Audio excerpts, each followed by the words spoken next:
Okay, so I think we're live. It is hold on a second. It is 1:20. So I'm only 5 minutes late. It's a miracle. Um Good news is I'm outside. It's fairly decent out. It's not raining. It's not particularly frozen yet. So we are actually outside enjoying some of the summer here. So this is good news. Let's hope it stays like this. Anyways, let's get to see who's in here. We got Paula's in here. Hi, Paula. How are you? Good to see you. We got Peggy O's in here. There's Vicarious Vigilante right there. Good to see Peggy. Um, there's Becky right there. Good to see Becky. Hi, Becky. How are you? Critter Mama's here. Good to see Critter Mama. Um, Always good to see Critter in here. We got Dewey Ox is in here. Good to see Dewey Ox. Let's see here. We got the here. The mosquitoes are out too. Where'd all these earthquakes? Yeah, absolutely. All right. Let's see here. Southern Gal's here. There's Southern Gal right there. Always good to see Southern Gal. I hope you're doing okay. Always good to see Southern Gal in here. Please check out Southern Gal and all the other great creators in here. Southern Gal, though, is an amazing person. It's always good to see Southern Gal. Let's see who else is in here. We got let's see here. Tracy's in here. There's Tracy right there. Good to see Tracy. Does anybody know where Barbara is? Has anybody talked to Barbara or seen Barbara or and strange thing is we had somebody come on here. Unindicted co-conspirators in here. Right there. I bet you've been busy. Same here. Leader Joe's here. There's Leader Joe right there. Good to see Leader Joe. What was I going to say? We had somebody come in here really late last week talking about Jenny 8675309. So hopefully she's doing well. Hopefully she's okay. Jenny 8675309. I hope she's doing well. Shout out to her. So hope everything's well with her. I don't know what is going on. I left my email in the chat for apparently that was her. Is that her daughter or sister came on and said something about how she was doing. I don't want to, until I get confirmation on that, I don't want to say too much about that. But anyways, we're gonna get going here. Got a lot to cover. But if anybody knows anything about that, please let me know. I'll put my email down here in the comments again for that. But anyways, all right, let me hide my face. We'll get going here. I'll play my intro. And then she's sometimes in PJ's channel. So she was there. PJ's awesome too. I got a chance to get over there and catch some of JC Ann's channel. JC Ann's awesome. She's got a great channel too. She does a really good job. But kind of concerned about Jenny 8675309. So anyways, let's get going here. Let's get my intro out of the way here, and I'll load up some shit, and we'll get going. Hold on a second here. Let me go. We'll be right back. Good to see you all. Hope everybody's doing well.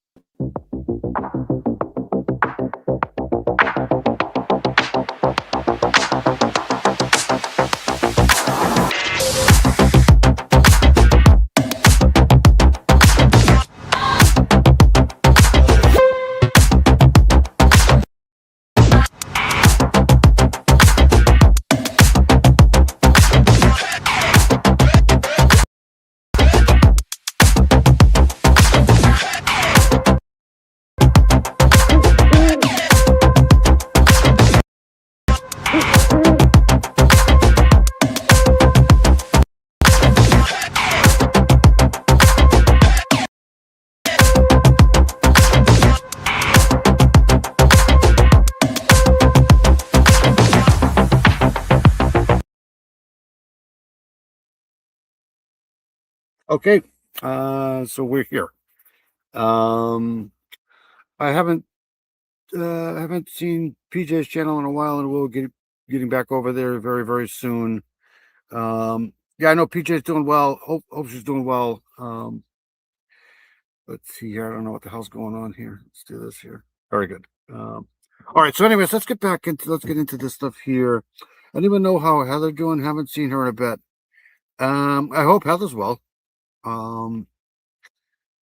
Few days supposed to be 104 here. Yeah, it's going to be getting warm here this week too. Can't wait. In fact, let's do that first. I wanted to hold on a second here. Because I know parts of Kentucky have been getting hammered here. So let's check into that really quick here first. I at least thought I had that somewhere here.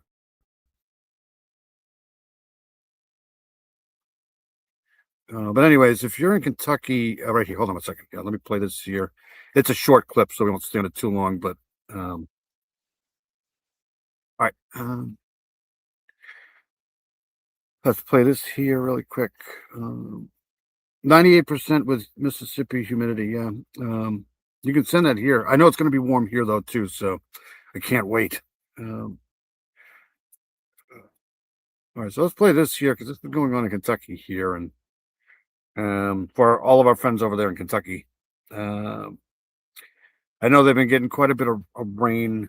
We'll play this one here and another one here. Uh, Flooding is nothing to mess with. So here we go.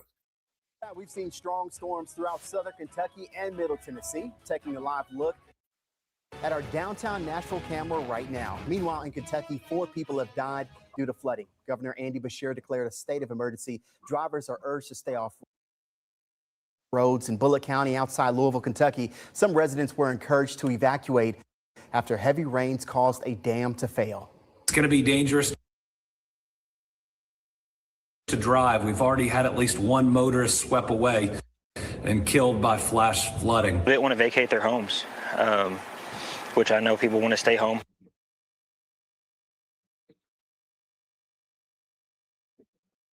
And, you know, it's your stuff, it's your loved ones, stuff like that. But it's so dangerous when you stay at home and all the floodwaters are rising. All right, so let's see here. I had that one to play, and then we'll play this one here.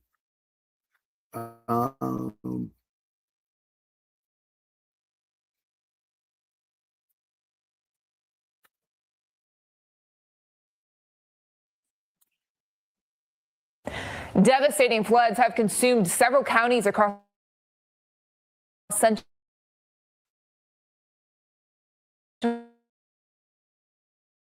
and says roads have become lakes as the water has rose. Remember that? And they were getting a ton of flooding. I think it was last year. I'm pretty sure it was last year. Thanks for Mustang's in here too. Where's Mustang? Right there. Did I say hi to Mustang yet? I'm not sure. Yeah, you got to be safe. What did Don say? We have heat advisory here for AR starting tomorrow.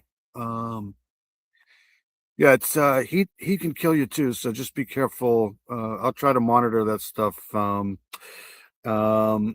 Yes, Mustang's awesome. She's putting everybody's channel in here. Thank you so much, Mustang. All right, let's play this here.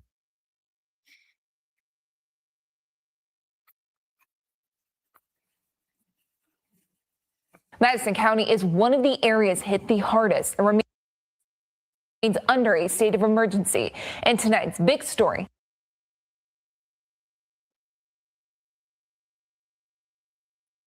At 6.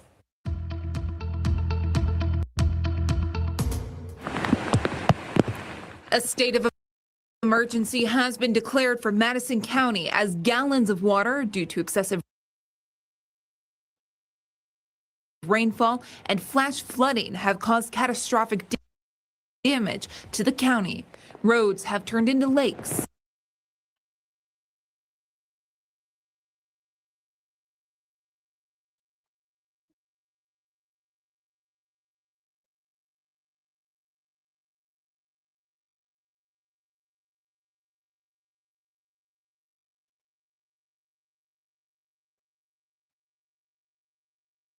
I don't know why my computer is doing this. It's been great all day. Now, all of a sudden, it's not, it doesn't want to do anything for me here. So let's see. Let's go down to 240 here. See if that changes things.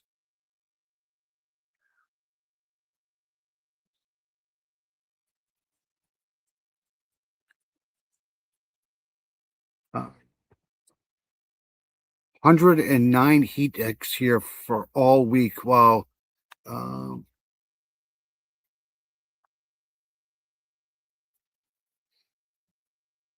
it's been working fine. All of a sudden now it's not working all that great.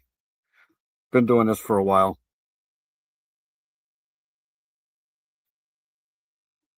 Almost like I have dial up here.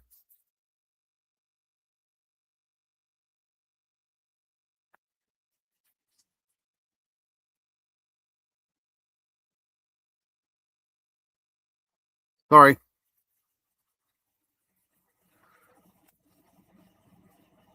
Send some your way, Dewey.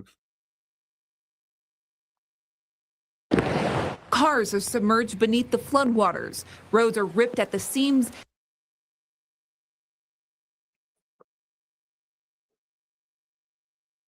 And homes and businesses have been ripped from its foundations. The Million Bible Church off of Tates Creek Road in Richmond was seen. Oh, this sucks right here. Look at this. This is a church. Being swept away by the floods. Only pieces of wood and the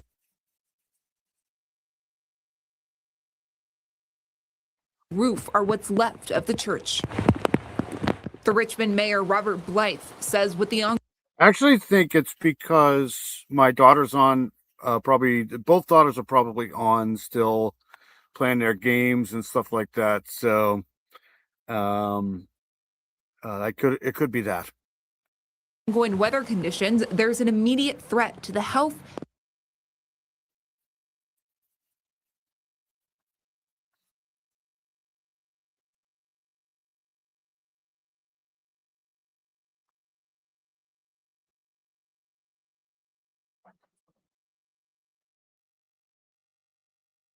safety and welfare of the citizens of Richmond and require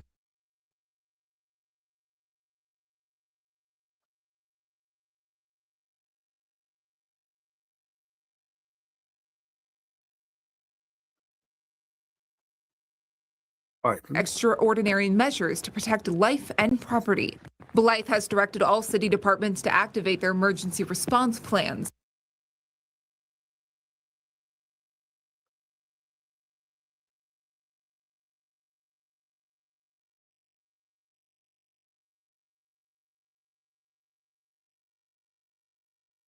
All right, let me see if I can fix this here. Oh, Request assistance from the Madison County Emergency Management Agency and other local, state, and federal agencies as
technical difficulties for sure.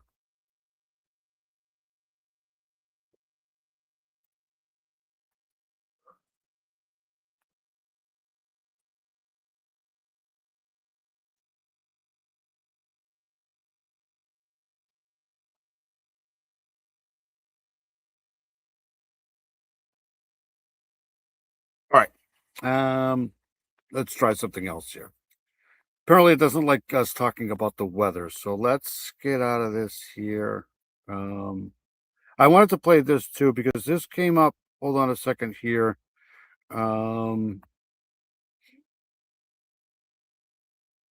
Let's hope this goes better than because I may have to back out and come back in. I don't know what's going on here on my computer. All right. Let's play this here. Hold on a second. Dino's in here. Where's Dino? Dino's right there. Good to see Dino. I hope Heather's well. I haven't seen Heather yet, so let's hope Heather's okay. Let's see here. All right, let me play this here. Hold on a second here.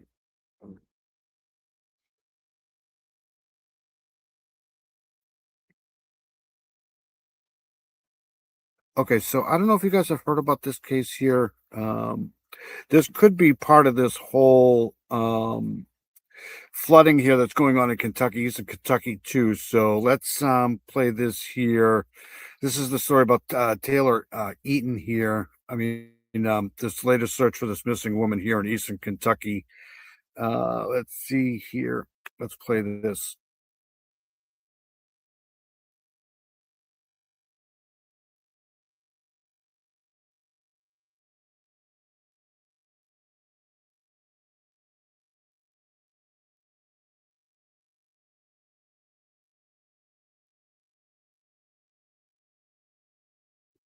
For one of the headlines on this Friday evening. I'm Taylor Eaton, 10-year-old who was last seen Wednesday at Grayson Lake. So we are going to update you tonight on the search efforts. Oh, good. The good news is we can go right from this story here to this story right here, because I do want to cover the Lindsey Baum thing too here. So let's play this here.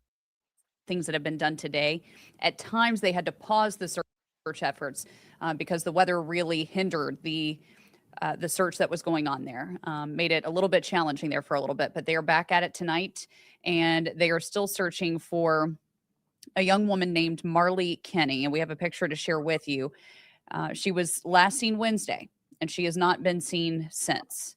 And they have been exhausting every effort, even bringing in some additional teams from different areas in Kentucky to try to assist with this search. Now, it was temporarily paused this afternoon, as I mentioned, because storms were rolling through and it became a safety issue for the teams that are out.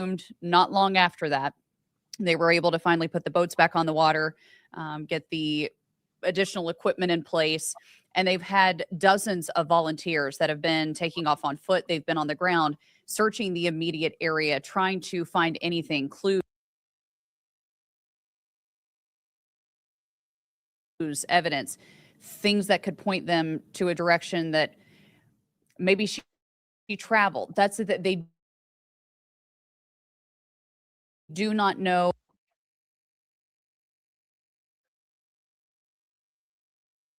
where she went. All they know is that she was on a pontoon with a group of people Wednesday afternoon, and they don't know at what point she got off the boat. She has not been seen since that point. So let me share with you some of the video today of the search efforts there at Grayson Lake. And you can see some additional teams, even from Lexington, in with some specialized equipment to try and aid in the search efforts. Now, here's what we have learned from Kentucky Fish and Wildlife. They said that she was on a pontoon with a group of people. This is what they have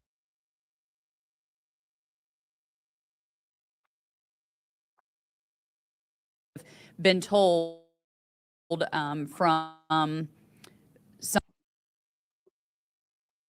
Okay, here I got some information on this here. Let's see here.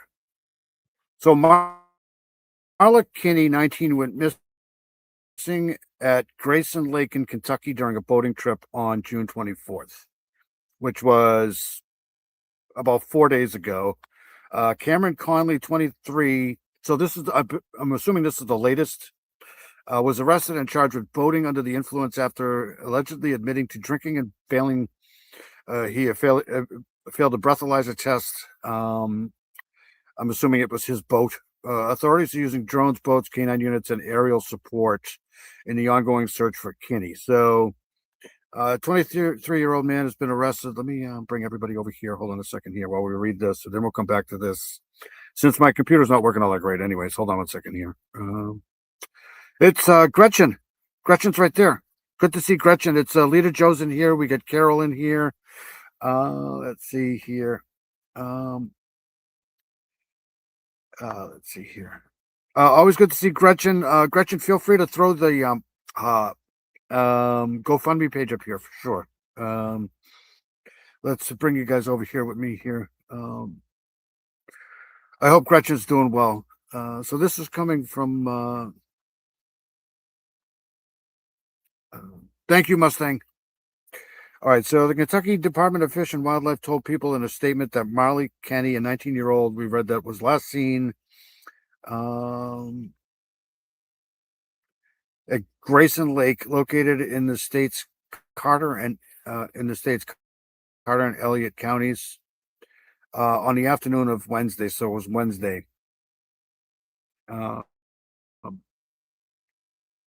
Authorities have been dispatched to Boat Ramp Road. I should probably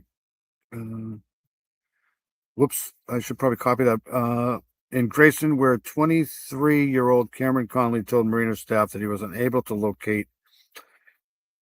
This sounds a little fishy, doesn't it? So there's him. A citation obtained by the outlet stated that the state troopers who arrived at the scene alleged that they could smell alcohol. That's not a good sign.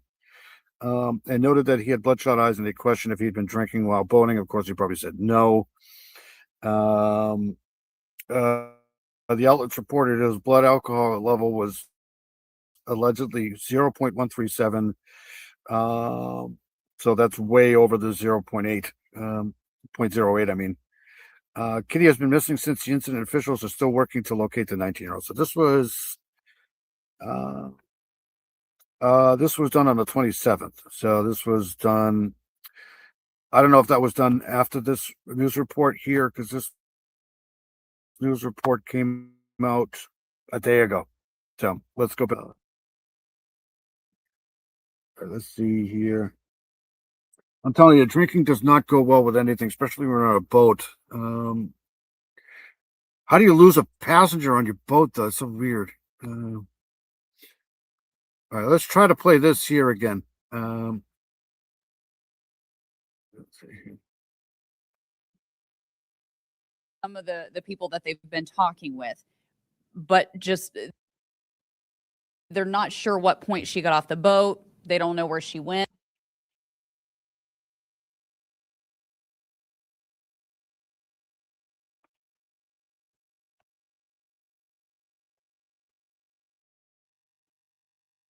Because no one knows. Oh my God.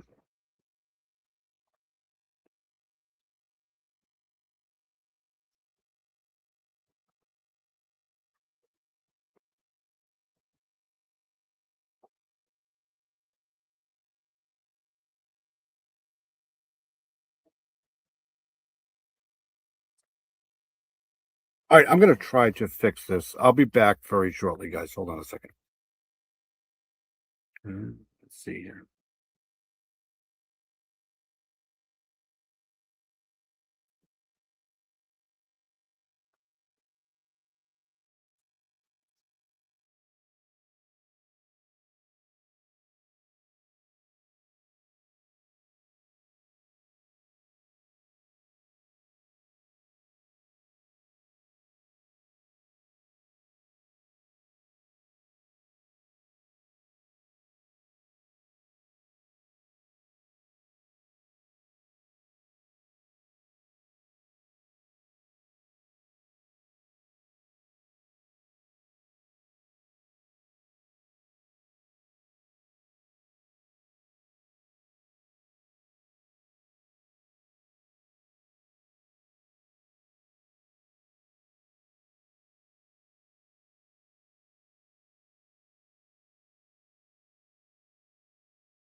Okay, I'm back.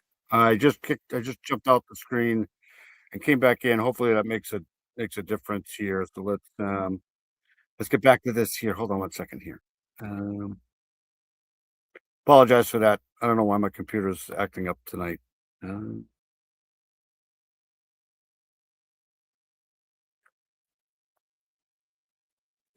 Searching for a young woman named on Marley one Kenny, second. and we have a picture to share Turn my with mic you. on. She was last seen Wednesday, and she has not been seen since. And they have been exhausting every effort, even bringing in some additional teams from different areas in Kentucky to try to assist with this search. Now, it was temporarily paused this afternoon, as I mentioned, because storms were rolling through and it became a safety issue for the teams that are out there searching. But it resumed not long after that. They were able to finally put the boats back on the water, get the additional equipment in place. And they've had dozens of volunteers that have been taking off on foot. They've been on the ground searching the immediate area, trying to find anything, clues, evidence, things that could point them to a direction. I mean, I've been pretty hammered before. When you're on a boat, it's really hard to lose people, but I guess it's possible. I mean, it's like I said, anything can happen when it's got alcohol involved. There's probably other things involved too besides that, but this isn't probably going to go well. I don't think she walked on water and made it to sucks. That maybe she traveled. That's that they do not know where she went. All they know is that she was on a pontoon with a group of people Wednesday afternoon, and they don't know at what point she got off the boat. She has not been seen since that point. So let me share with you some of the video today of the search efforts there at Grayson Lake, and you can see some additional teams even from Lexington in with some specialized equipment to try and aid in the search efforts. Now, here's what we have learned from Kentucky Fish and Wildlife. They said that she was on a pontoon with a group of people. This is what they have been told from some of the people that they've been talking with. But just they're not sure what point she got off the boat. They don't know where she went because no one knows. She hasn't been seen since that point. So they are still actively searching at this time. We have our crew there. We're going to be checking in with them live tonight at 10 and 11. But the search efforts have really been focused in on the water, on the lake. And Kentucky State Police has come in with aerial support, drones, boats, canine assistance, and as I mentioned, a team from Lexington that has brought in some extra equipment to try and help. Now, we did receive a statement from Marley Kenny's family today about those search efforts. Okay, so hold on one second here. Let's see here. It's Cindy Lean's in here. Good to see Cindy Lean. I think that fixed some of the problem here with the computer, but who knows? I'm going to go out to Grayson Lake here. So this is some of the images of the lake here. Again, this is in Kentucky, so I mean, that's pretty right there.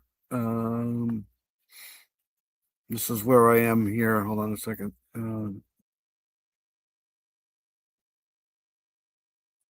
So here's the lake here.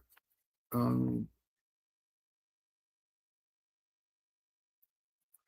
don't know exactly where this is in the state, but this is the lake here. It's almost like a reservoir almost. Some more pictures here.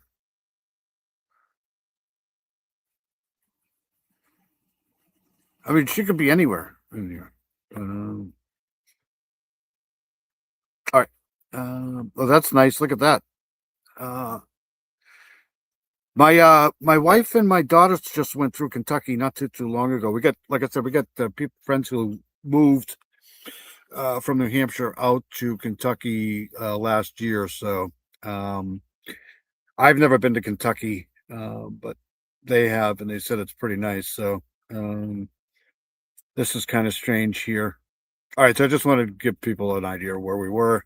Let me go here. Hold on one second here. Yes, it is. It's a nice, good looking place for sure. Never heard of that case.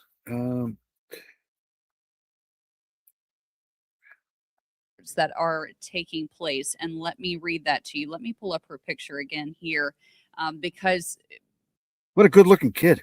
I mean, this is horrible. the crews that are involved with this are still wanting information. If you maybe think that you've heard something around town, you've been hearing people talk about this, and you think, I just feel like I should share this information with the investigators. I feel like this could be beneficial. They're asking for you to call 911, share that information with them, because they say no information is too small in this case. They just want to find her and to get answers as to what happened to her. But as for the statement that we received from Marley Kinney's family, here's what they said. We are It's hold on a second here. This is almost like the Naya Rivera case. I don't think I've ever heard of that case. Like I said, I hope Dino's doing fine. I hope Tracy's doing fine. I apologize for the horrible computer issues. The funny thing is we just changed over here from I think it was mobile, Sprint Mobile or whatever, for our internet because it was awful. To I don't want to give anybody a plug in this, but we have Verizon up here, whatever it is, Comcast, supposed to be the best speed available, and it's gotten worse, I think. So it's I don't know how that can happen, but it's good to see everybody. Like I said, it's good to see Gretchen. I hope Gretchen's doing well. Let's see here. Always good to see everybody. I hope Heather's doing well too. I don't know what's going on with Heather here. All right.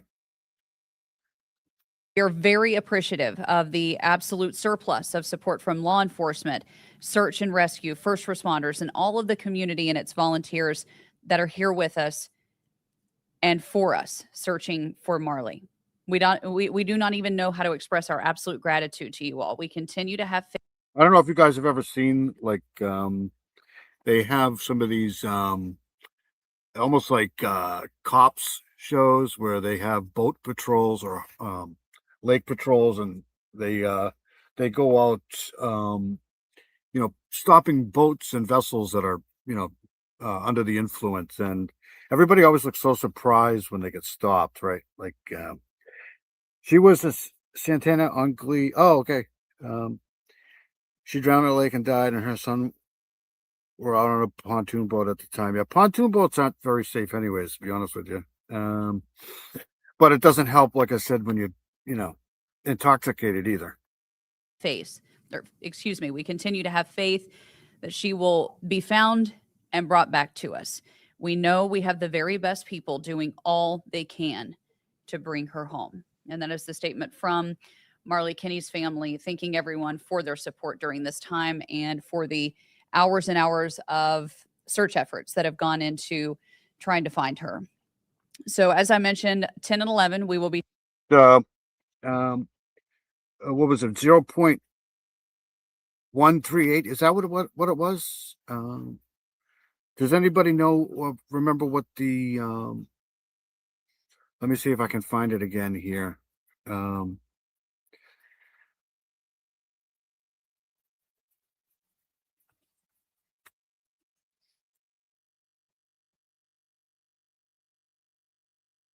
Let me see if I can find what his blood alcohol content was. 0.137. So I got it at 0.137. This represents a significant intoxication. It well exceeds the legal limit of 0.08. So that's a high. Significant lack of physical control, staggering, major loss of balance, and difficulty walking without assistance. That's not good. So you probably shouldn't be driving a boat or operating a boat at the Dom. Is Dom here? Any heard from Dom? Hope he's doing okay. I haven't heard from him either. I haven't heard from Heather, I haven't heard from Dom, and I haven't heard from Barbara. If she drowned, the body will pop up in about 5 days. It's hard for me to believe that she got out of the boat and walked on water. It just, I mean, I'm hoping for the best here, but I'm pretty sure everybody on that boat was shit faced. That's just my. If this guy's blood alcohol content is 0.137, then that's yeah. Be checking in live with our team there. We'll see what we were able to get from the first responders as far as the search efforts are concerned tonight, and we'll update you during our newscast. All right, so that's the end of that one. We made it through that one with the computer. That's good news. But I want to go right here because I want to go to this one here. Actually, hold on. Let's play this one first. For then we can kind of. I'll keep an eye on this one here, but. Like it's back to the latest on our breaking news coverage. A search underway for a missing girl at Grayson Lake. And it's been about 72 hours since Marley Kinney was last seen out on a pontoon. Okay, so this was, again, this was done a day ago. So this happened, pretty recently. So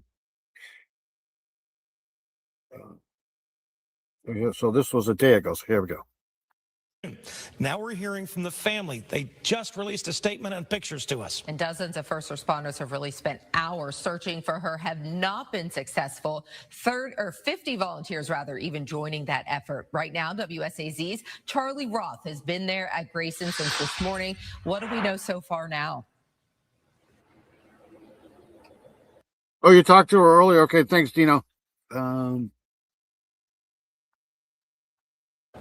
Rob, Martina, crews are still searching for 19-year-old Marley Kinney, who went missing Wednesday afternoon, about 3 days ago. Just moments ago, just right before we went live, we saw K9 units go down. We've seen boats going this afternoon. They had helicopters here and drones, really doing whatever they can to help find Marley, who again went missing Wednesday afternoon. And we just spoke with the family just minutes ago. They are doing what they can. They say they're, of course, hurting and hoping that Marley is found. And they released a statement to us, which reads, "We are very appreciative of the absolute surplus of support from law enforcement, search and rescue, first responders, and all of the community and its volunteers that are here with us and for us searching for Marley. We do not even know how to express our absolute gratitude to you all. We continue to have faith she will be found and brought back to us. We know we have the very best people doing all they can to bring her home." And again, that statement from Marley's family as they continue to search for her here at Grayson Lake, hoping to find her alive. They don't yet know if she is alive or where exactly she went missing, if it was on the lake or on surrounding trails. So again, they are using all the equipment they can to help find her. Rob, Martina. Okay, Charlie, thank you for that. And they are still asking for any information. If you know anything about what may have happened, you can contact. I mean, isn't a pontoon boat is a fairly, hold on a second. Let's do some, I'm pretty sure I know what a pontoon boat looks like, but, yeah, so it's basically just like a boat with rudders. I mean, it's a floatable party boat. That's what it is. I don't know how you can, lose somebody on a party boat. It's just, I guess it's possible though. I don't know. All right. Like I said, I'll keep an eye on that. It's kind of weird how that can happen. Whatever you do, if you're on a boat, try to stay under 0.137. Flat deck with seats is exactly what it is. It's a party boat. It's basically its main purpose. It's not there to, race stuff. It's a pontoon boat. It's what it is. All right. So anyways, all right, hold on. I want to play this here, and then we'll get into other stuff here. Hold on one second. If you got sensitivity to animal cruelty, don't watch this video. this is when I saw this, I almost fell out of my chair here. So this happened about a day ago. Investigators excavating a field at Miranda's Rescue uncovered 117 intact canine remains and additional skulls and bones as part of an ongoing investigation into suspected animal cruelty and fraud. So I believe this is a real place, Miranda's Rescue Animal Sanctuary, and they found 117 or more intact canine remains. This is crazy. So like I said, if you have a sensitivity to this, can't take another emotional moment with animals. Sorry.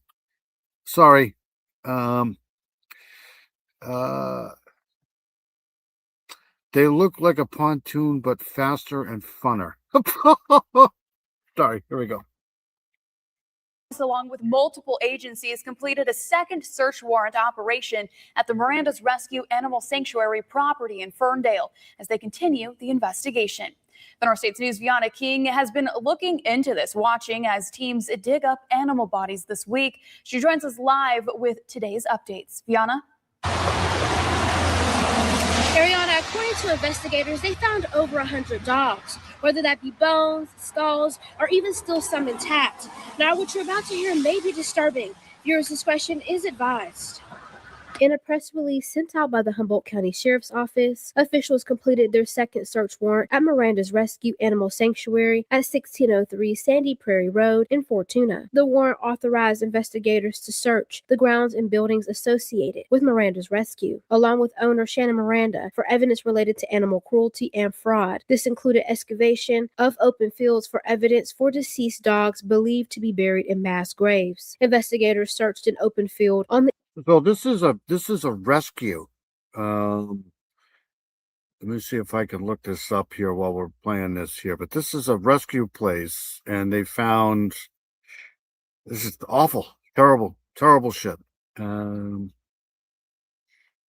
the east side of the property and surveyed the area using ground-penetrating radar. After identifying several locations, specialized teams excavated sites where anomalies in the soil were discovered. During the excavation, investigators recovered 117 intact canine remains from 2 dog sites. Investigators also found an additional 21 canine skulls, hundreds of bones, along with 6 loose microchips in another dig location near where the intact animals were discovered. The 117 intact dogs were in various stages of decomposition. 70 of the dogs were x-rayed on site, with many of those animals showing evidence of bullet fragments. Most of the dogs recovered were microchipped. Analysts are reviewing microchip data to identify the dogs associated with them. So hold on, this is like just a general AI into Miranda's Rescue here. It's a prominent self-described no-kill animal sanctuary located in Fortuna, California. So it's in California. Center of a major, we know that. FBI and California Department of Justice and forensic veterinarians authorities are investigating allegations that the rescue's founder, Shannon Miranda, killed unalive dogs for financial gain. The investigation has revealed that the rescue accepted more than 900 animals from multiple shelters across California for just a year, basically. January 2025, a little over a year, and May of 2026, charging intake fees ranging from $500 to several $1,000s per animal. Cut it out. However, investigators have only been able to confirm roughly about 116 adoptions, leaving more than 730 animals completely unaccounted for. Unbelievable. JP is here. Where's JP? Right there. JP is awesome. There's JP right there. Let's see, there's JP. Feel free to check out JP. Where's JP? Right there. Okay. It's good to see JP. Jeremy Day is in here too. Good to see Jeremy Day. Let's see here. This looks like a scam. It looks like somebody's been doing this to scam people out of money and then just burying the animals in the backyard. those chips. 70 of the dogs were examined on site by USDA and forensic veterinarians. Based on those examinations, investigators preliminarily determined the cause of death for many of those animals to be gunshot wounds. Due to time constraints, the remaining 47 dogs were not examined on scene. All 117 dogs were collected as evidence. At this time, Shannon Miranda has not been arrested. Sheriff William Hansel says if there is sufficient evidence to support violations of animal cruelty, fraud, or other applicable laws, the case will be submitted to the prosecution team for review and consideration of criminal charges. Now, there is a press conference scheduled at the Mail briefing room here at Boston Christian's in here too. Always good to see Boston Christian. Feel free to check out JP. JP's a great musician, great guy. Always good to promote him because he's got great stuff. I mean, he's made videos and music for a lot of creators. Awesome guy. I try to, retweet, repost everything that he does. It's always good to see JP in here. Yeah, 117 animals. There's got to be more than that. There has to be. I'm assuming like 300 or 400. They just haven't found him yet. To me, this seems like a scam here. The Miranda's Rescue, but who knows? At the jail. Reporting live in Eureka, Fiona King, the North States News. Let's see here. I want to go to a story we covered. I think it was last week. This is going to be bad news. And I just actually found out about this today. Can I share a video for a good laugh? Absolutely. I'm only watching chat, volume down. Okay, I'm off of that story now. Leslie and Billy's here. There's Leslie and Billy right there. Hold on, there's Boston Christian right there. All right, so let's play this story here. Remember we covered this, I think it was last week. I didn't cover it too much. But this has been going on for a while now. It's this new online thing here called the Benadryl Challenge. And we covered this last week. This poor guy, this poor father. So the teen that we covered last week actually lost her life from this Benadryl Challenge. And it sucks because it wasn't looking good last week, but you always hold out for hope. So here's this here. An update that we had hoped we wouldn't have to provide to you. A 15-year-old Oklahoma girl confirmed has passed away. We have been following her case after her father reached out to us. This Enid dad told us his daughter had taken part in the Benadryl Challenge, a viral trend on social media. We spoke to him a couple of weeks ago while she was still on life support. This just sucks. This is something that can be prevented. This is nothing. I guess it is kind of true crime in a way. But this just sucks for this father. This is just, remember he called in to this station to kind of get the word out about this thing here. This is just awful, terrible. Heartbreaking, to watch your loved one go through this. She was perfectly fine Sunday. Within 24 hours, she's tried this and she's laying lifeless. Anybody else that has children, I just highly advise them to watch out, for new trends. This just sucks. I feel bad for this guy. This is absolutely horrible.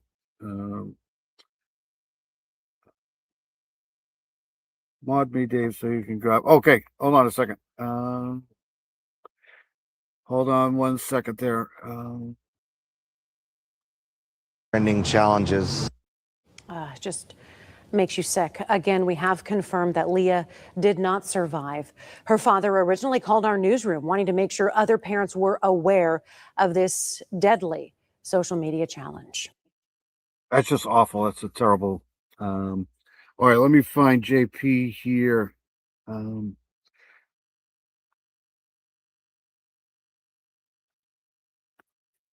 All right, there you go, buddy. That should have given you a wrench. Let me get out of this here so I don't double up. Which is the one that I just put? I can just leave it like that, I guess. All right, so that just sucks. That's hold on a second. I want to play this one more thing here. Here we go. A warning for parents and Health Watch tonight. Doctors say it involves something many families already have in their medicine cabinet. Benadryl. Benadryl is a pretty toxic drug, man. It's good. It's good for like if you have allergies and stuff. It's really good. But just a little bit will make you pretty loopy sometimes. Uba Ali explains the trend, sending teens to the hospital.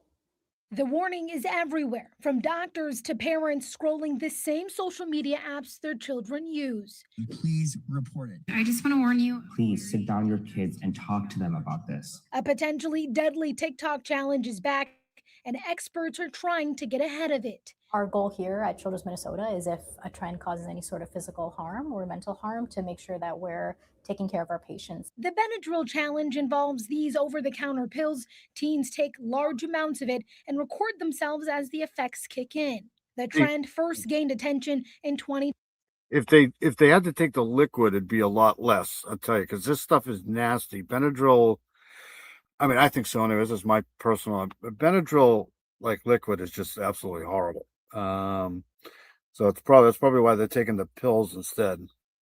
2020. That year, the Minnesota Department of Health reported 184 cases tied to intentional misuse. Cases continued to rise, but dipped in 2024 before more than doubling last year with nearly 400 cases. Most of the cases involve teens ages 15 to 19. What is the draw for these teens when it comes to this Benadryl challenge? I think the main draw is the hallucinogen aspect of it. However, there are so many other negative consequences that can happen. Dr. Nita Gupta is a pediatric emergency medicine physician at Children's Minnesota and says symptoms can escalate quickly and within 4 hours. Landing your child right here in the emergency room department, symptoms can go from just confusion to seizures quickly. The second that the parent knows that their child consumed this is a reason to come in or at least call poison control. Don't even wait for the symptoms to start. And while symptoms can quickly progress, doctors believe today's conversation can prevent a hospital visit. I think it's important as parents to talk to your children about social media trends. Like I said, I remember when I was growing up, there used to be a medicine cabinet, and all the stuff was locked in the you couldn't get in the medicine cabinet. There was a specific medicine cabinet, and it was usually in my parents' room, but it was locked. All of the medications went in there. You couldn't, if we were caught in our parents' room, we'd probably be killed anyways. But there was a specific medicine cabinet where, with the sliding door medicine cabinet, it was locked. You couldn't get in there. Nowadays, medicines are all over the freaking house. So I wonder if that has a lot to do with it. But I think you might have to, in some states, I think you actually have to be over a certain age to buy Benadryl. I'm not sure. I know some pharmacies actually ask for a date of birth or something like that. They should anyways. Ali, WCCO News. If you have any questions, the Minnesota Regional Poison Control. Okay, so this is the Minnesota Regional Poison Control Center. I'll try to get the actual hotline poison control center thing and post it maybe in the description. Not sure if I'm going to be able to do that, but yeah. Center is open 24 hours a day, 7 days a week. The number's on your screen. It's 1-800-222-1222.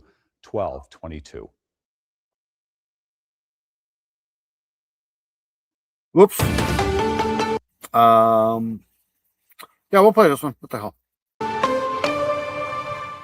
Right now, a troubling trend tied to Benadryl is now raising new concerns.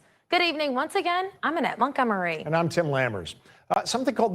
We didn't have, I mean, that's what I'm talking about. We had drugs back then, but we had, really pathetic cough syrups. We used to have to, and cough syrup, like I said, you had to really be sick to take cough syrup. Right. There was no, it's not like today where they have, I don't even think you can get cough syrups anymore.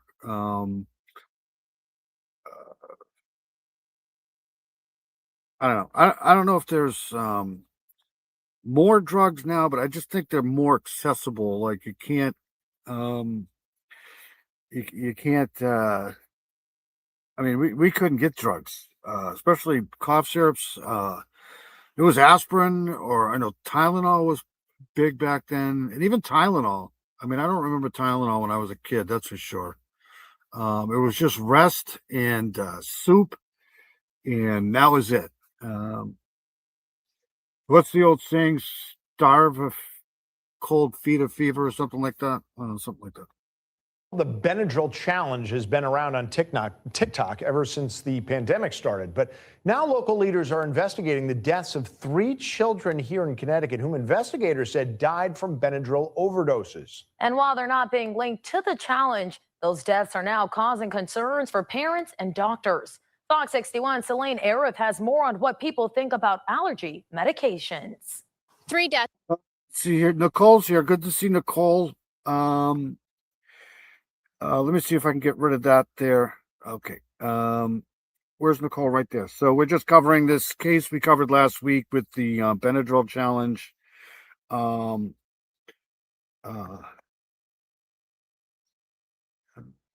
starts these idiotic challenges anyways? I agree. It's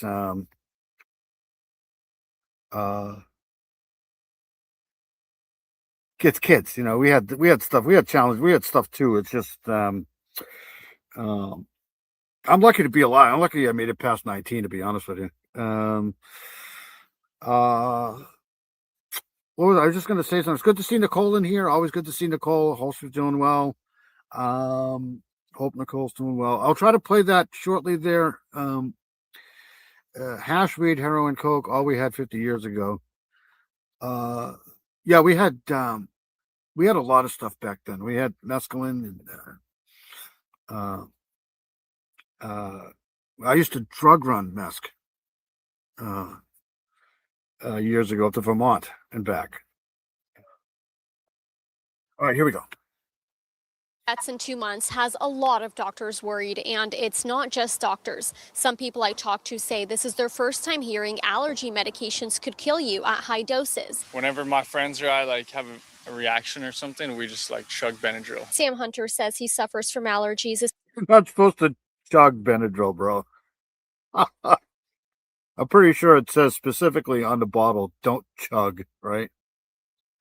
Especially this time of year. But he says he didn't know people could die from taking too many allergy pills. This is his first time. I know that Benadryl, the actual active ingredient in Benadryl is in a whole bunch of stuff, right? It's the diphenhydramine or something like that. It's the same stuff that's in NyQuil. It's the same stuff that puts you to sleep. I know some people who take Benadryl, it doesn't work,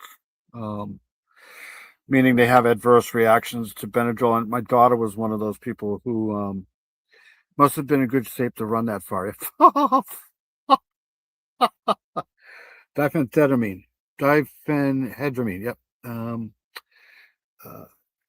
I fell asleep. That's okay. I'm really good at putting people to sleep. Trust me. Thank you, Tracy. It's always good to see Tracy in here. Tracy's amazing. Here we go. We'll finish this up and we'll get to the other stuff here. I'm hearing about it. Yeah, I had no idea. Never even crossed my mind that was possible. That's crazy. Dr. Gary Soffer is an allergist immunologist with Yale New Haven Health and says a lot of people don't realize what they're taking. This stuff is expensive now too. State officials say diphenhydramine is what they think killed the 3 children recently. Diphenhydramine is an over-the-counter anti-allergy medication found in drugs like Benadryl. I think there's often a misconception that just because something is over the counter and easily accessible, it must be safe. Dr. Soffer says at high doses, it can cause seizures and heart arrhythmias. With Benadryl or diphenhydramine, the first risk is that it crosses the blood-brain barrier. This is a protective layer between the brain and our blood.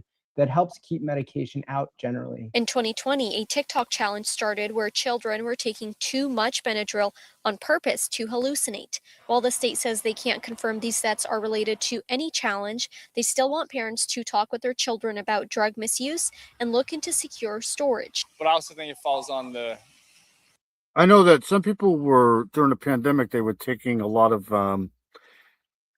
they didn't do it, Dave, it was all me. Coffee time, be right back. All right, buddy. Coffee and 420 are cousins, absolutely. People were taking a lot of NyQuil. NyQuil can pretty much do the same thing to you. And then they have, they don't just have the NyQuil here, they have the NyQuil cold, they have NyQuil cold and flu stuff, but then they also have just the NyQuil stuff that knocks you the hell out. Watch now, they will make it controlled substance after this. They probably should. I mean, these people, I don't know though. I agree. It's just, it's crazy to think that people could do that. Get sparkling ice and Coke Zero way better than coffee. There's nothing that can replace coffee, bro. If I don't have coffee, it's not going to happen. Like if I wake up and there's no coffee, I'm just going right back to bed. And it's just liquid Benadryl, the NyQuil Sleep. You can look right on the side effects to that stuff, and it'll tell you not to take too much of it. It's just right on there. the medication companies to like make sure their customers are aware. Dr. Soffer says a lot of people don't read the label. It's right on there. Keep out of the reach of children. Just for all get medical. How poison control. It's stop use. It's right on there. They have like uses. This is the best thing sometimes if you get bit by stung by a bee or something like that. If you have allergies. But it'll tell you right on here not to take a certain amount of this. But apparently people can't read, Which is why there's so much misunderstanding about the dangers. I'd love to see more regulation of this specific medication. I think there are newer and much better and equally effective medications that are available. They had to stop giving kids cough syrup. Remember the years and years ago. I mean, you can't even get cough syrups are not recommended for children anymore at all. They're very toxic and they could kill you, especially children. So, let's see here. People can't read nowadays. I know that it's crazy. Read the damn label. I admit during animal abuse story, I was sorry. I apologize for that.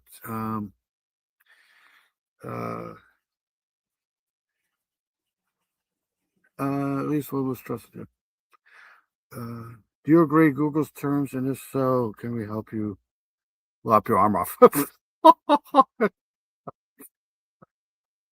Available without the same side effect profile. Dr. Soffer says Benadryl is a first-generation allergy medication, but he recommends people look into second and third allergy meds like. Yeah, Benadryl is basically the same as these two. The only difference with Benadryl is that it has the ability to put you to fucking sleep. That's the only difference. But they tell you if you get stung by a bee and if you have an allergy to something to take Benadryl, doctors will tell you that. That's what it's for. Zyrtec and Allegra. He says those could be safer if children take them in higher doses. But as always, you should check with your doctor first before taking any medicines to see which one works best for you. In Hartford, Celine Arif, Fox 61. All right. Okay, so that's that. I just feel bad for the dad because, it's just, we covered the case last week and she was doing okay. But it could have gone either way and just sucks. It's terrible. All right, so let's get out of that one there. I had the whole night planned, and then the whole computer situation happened. So, all right, so this is getting back into true crime here. This happened. Let's see here. This happened 6 hours ago. The family of a 9-year-old Fort Worth girl is speaking publicly after police.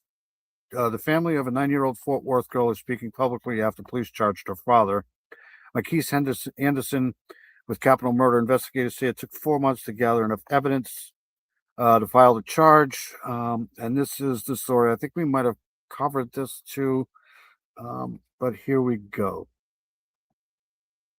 A lot of very strange cases this week. Very, very strange. Year-old girl who investigators say was beaten to death by her own father is speaking out. He was charged with capital murder 4 months after her death. Now, we need to warn you, some of the details in this case are distressing. NBC5's Maria Guerrero spoke with the little girl's uncle. She was very smart. The teachers loved her. She was always. See, Ambien doesn't do anything for me. Ambien, they gave me Ambien when I was going through my craziness. And then they gave me Ativan. Ativan put me to right. Ativan, I swear by. It put me right to sleep. Literally put me right to sleep. I'm a chronic sleep humper. That's why I don't have sleepovers. That's too funny.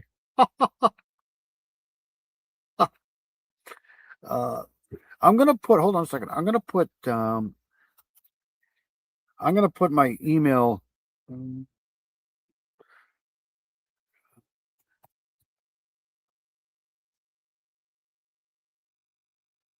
So I just put my email down here, JP. Send it. Can you send it to my email? Because I can't open it up here on StreamYard. It's 250. Yes, 250. I can't believe June's almost over too. Look at this kid. Unbelievable. He's willing to bring a teacher an apple. Joanna Jordan Shoulder loved unicorns and giving hugs. She was in 3rd grade and had big dreams.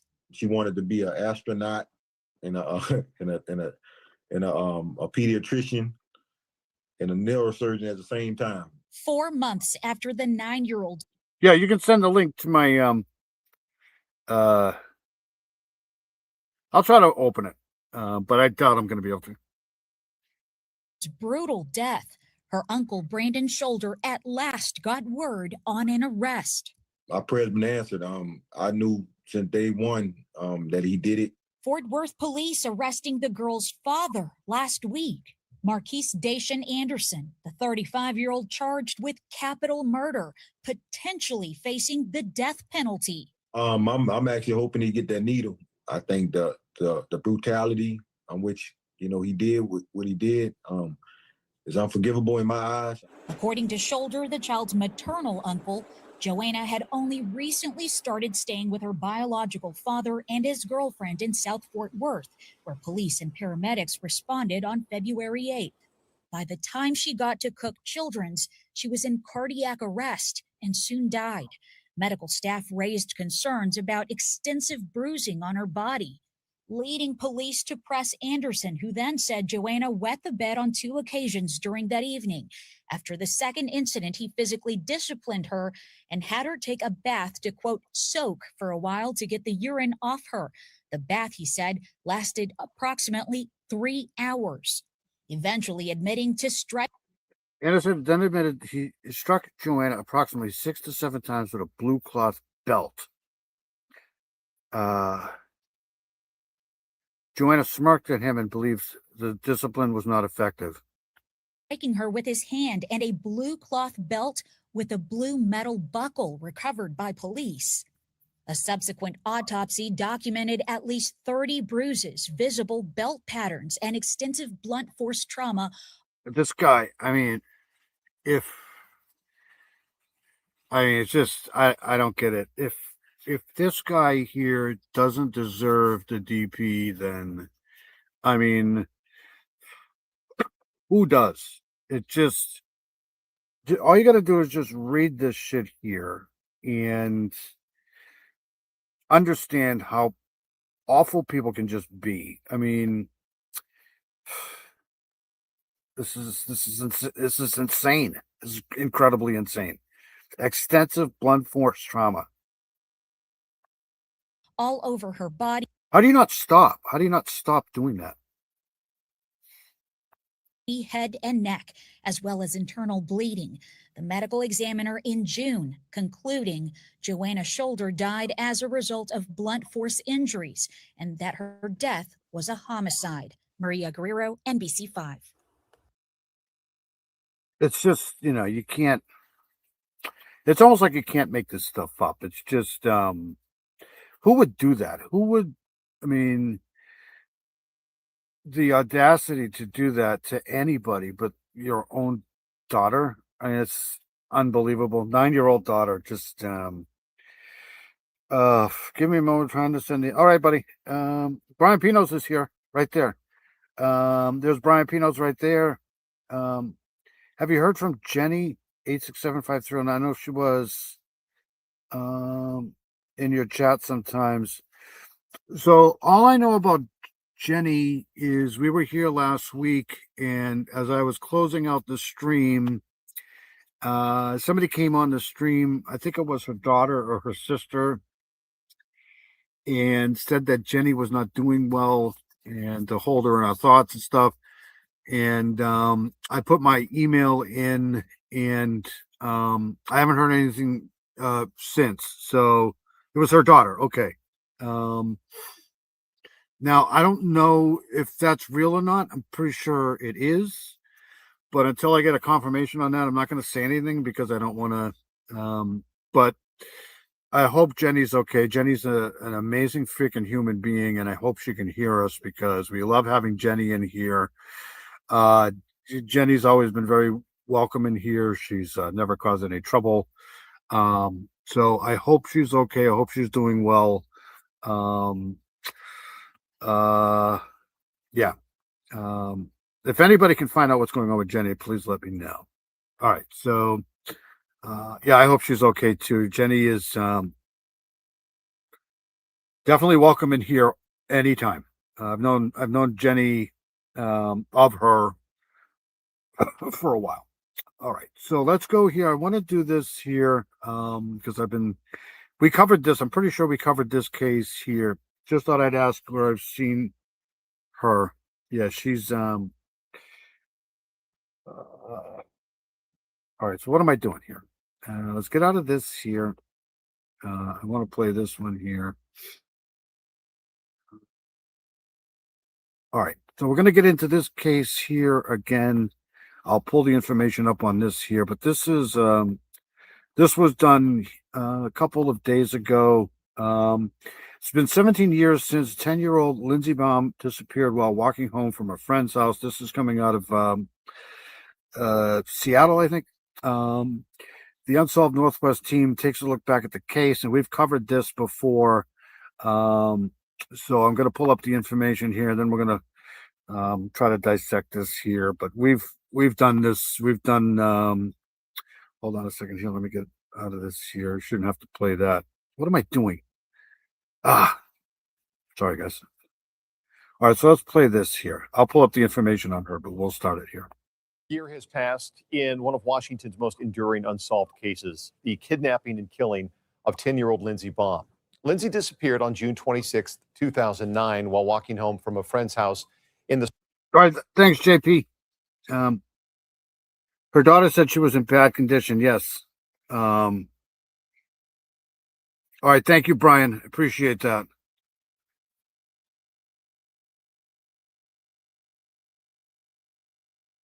The small town of McClary. Years later, her remains were found halfway across the state near Ellensburg. But her killer remains unknown, and her family is still waiting for justice. Let's go back to 2009 now and look at how this case unfolded and the major developments that brought us to today. June 26, 2009, around 9:15 p.m., Lindsey Baum leaves a friend's house on Maple Street in McClary after being told by her mother that she cannot spend the night. A neighbor spots her walking on Maple Street between 5th and 6th, headed toward her home on East Mommsen Street. 10 p.m., Lindsey's mom calls the house of Lindsey's friend, who tells her that Lindsey left an hour ago to start the 10-minute walk home. 10:45 p.m., Lindsey's mother calls police to report her daughter missing. July 7th, 2009, Lindsey's 11th birthday comes and goes with no sign of her. November 23rd, 2009, Lindsey's photo is featured on the cover of People magazine, alongside photos of several other missing people. 2013, an age-progressed photo of Lindsay is released. And in September of 2017, hunters locate partial human remains near Manastash Road, 20 miles west of Ellensburg in rural Kittitas County. May 10th of 2018, Grays Harbor County Sheriff Rick Scott announces at a press conference that the Kittitas County bones belong to Lindsey Baum. Quote, "We've brought Lindsay home," Scott says. March 2023, the Grays Harbor County Sheriff's Office and other agencies, including the FBI and investigators from the Attorney General's office, search a 10-acre property in Mason County related to Lindsay's case. Several possible pieces of evidence were then collected. King 5 has been covering this case since the beginning. Just days after Lindsay's disappearance, searchers were already growing frustrated by the lack of leads. Let's take a look back at this King 5 story from 2009. Come this way, this way. Search dogs are still sniffing all around McClary. Okay, so let's is Dino taking off? Let's see here. David's doing it again, making me fall asleep. I'll be watching through. Awesome. Have a good week. Have a good night, buddy. Thank you for coming in. Dino's awesome. Dino's a great guy. Always good to see Dino here. Let us know if Heather's doing well. I can kill 3 hours in a tub, no problem. Let's see here. It's always good to see unindicted co-conspirator here too. The anniversary was on Friday. Okay, let's see here. I haven't seen, she was here, Jenny was here, I want to say 3 lives ago. All right, let's play this here. Actually, hold on, I wanted to go here. You guys remember this case? I covered this at least twice. I think she was on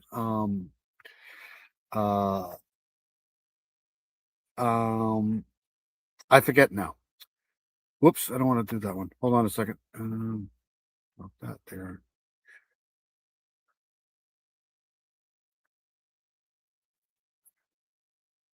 Okay, so here's her right up here. So Lindsey Baum was a 10-year-old girl who vanished on June 26, 2009. So this case is quite old. While walking home from a friend's house in McCleary, Washington. In a high-profile case that transitioned from a missing person search to an unsolved homicide investigation. Her partial remains were discovered years later by hunters in a remote, rugged area in Kittitas County. I don't know how to pronounce that. Sorry, west of Ellensburg, Washington, wherever the hell that is. Try to look that up on the map.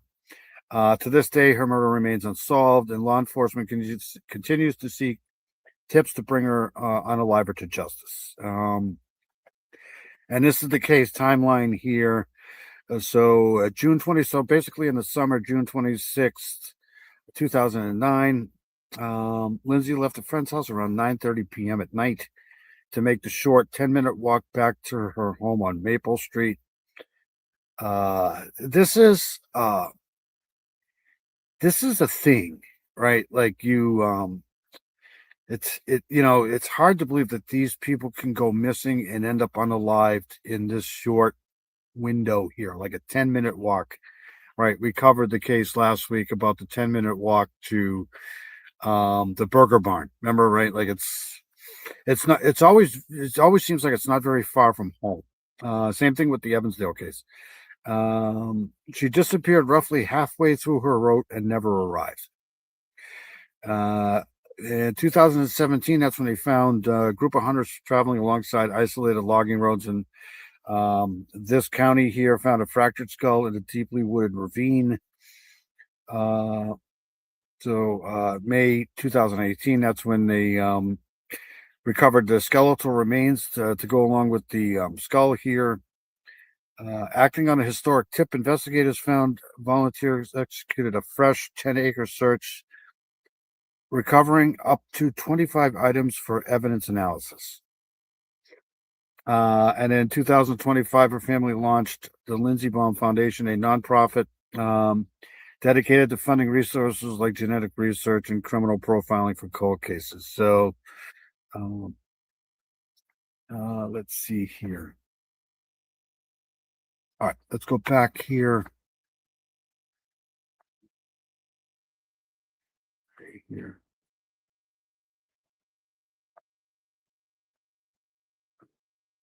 Did she get lost in the woods? She might have.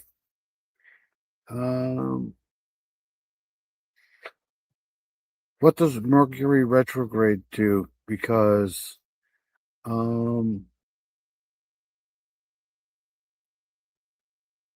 yeah, I hope Jenny's okay for sure. All right, so let's go back to this here.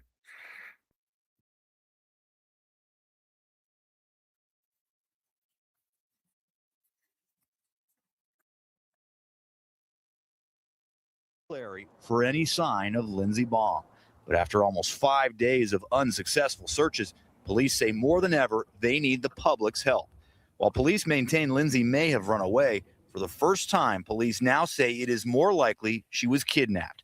Police say odds are someone unknowingly knows the person who's responsible and has noticed a recent change in behavior. Change in appearance, wanting to get rid of the. My mom is selling the house and moving to my city. I want her here, but also hard letting go of a lot of things in my childhood home. Yeah, that does suck. Sorry to hear that, Cindy. The family car for no explainable reason, perhaps deciding without any discussion to suddenly leave the area for a period of time. Along with asking the public's help, Grays Harbor investigators have called in experts from the National Center for Missing and Exploited Children. This retired sheriff from Wyoming says it is unlikely Lindsey was kidnapped by a stranger. Up until today, most of the searches occurred in the neighborhood where Lindsey was last seen, walking home from a friend's house Friday night. That's because most abducted children are found within a quarter mile of where they vanished. But experts worry time is working against them. Statistically, when a child is abducted, they're murdered within the first 24 hours. I know in my heart she's alive. When Lindsey's mother spoke with King 5 last night, she said she voluntarily took a polygraph test to assure police and people in town that she had nothing to do with her daughter's disappearance. I want everybody to know that my daughter's missing and I have no idea where she's at and I need her home. When we come back, 4 years after Lindsey disappears, investigators release an age-progressed photo, hoping to bring renewed interest in the case.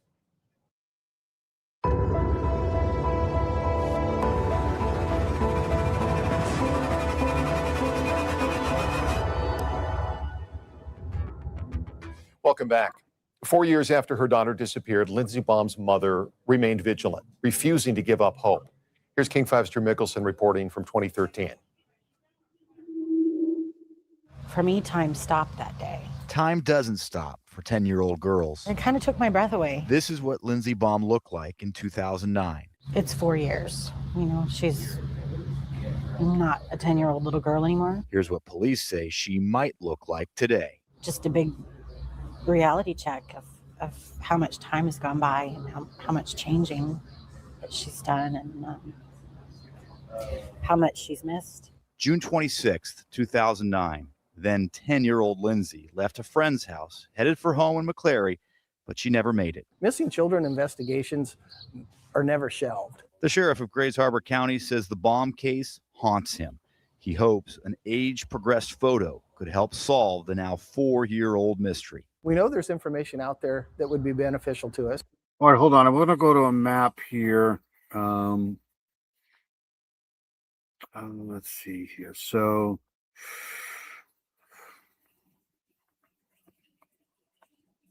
okay, so here's a map. This is so she was walking over from a friend's house in McClary, Washington. So McClary's over here.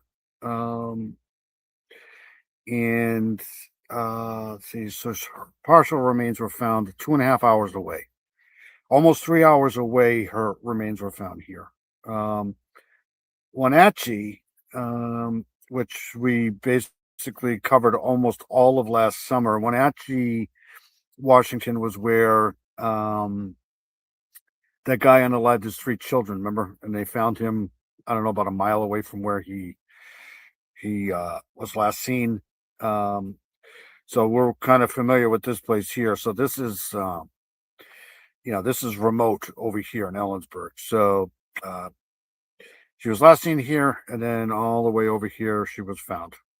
And then if we wanted to go into, hold on a second. I'll try to do that in a second. But anyways, let's go back to this here. Hold on a second. Let me get out of this. And I'll try to find the address.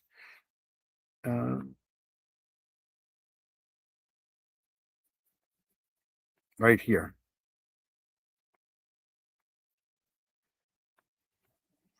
We're hoping that this photograph will generate interest in the case, and maybe people will come forward that may have been reluctant to do so in the past. She very well could look like this. Then again, she may look nothing like this. But the whole point is she doesn't look like she did 4 years ago. Melissa Baum is confident Lindsay is alive.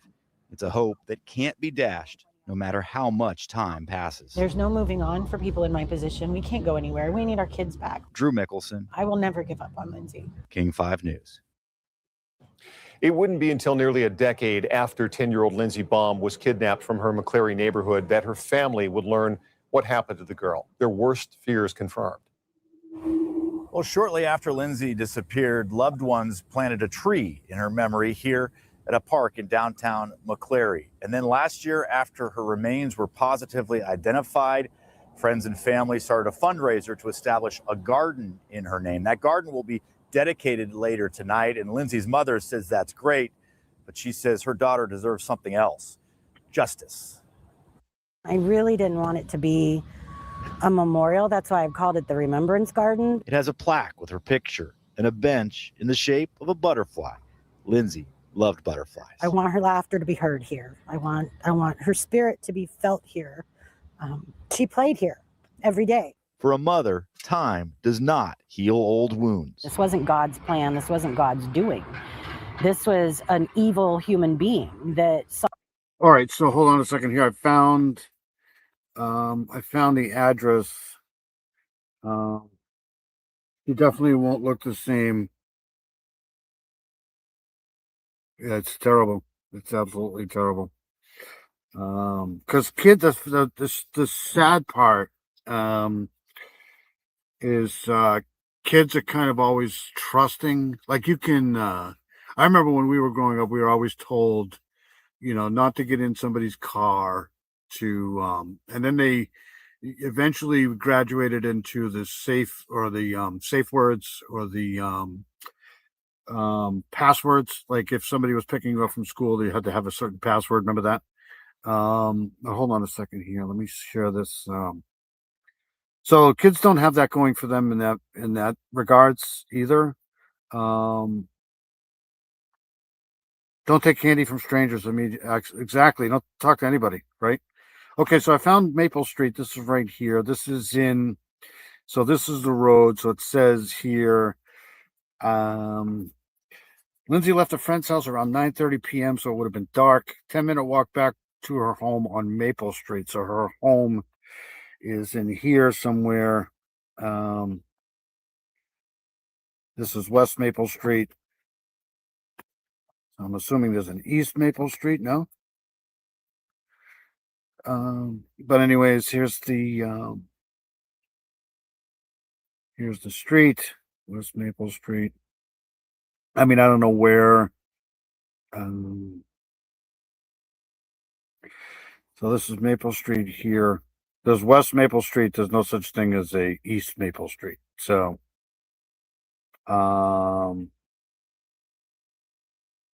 this would have been in a road. So it says here, let me read this again. 10-minute walk back to her home. So her home was on Maple Street. So this is Maple Street. So she was walking back somewhere on this road here, and it's not very long.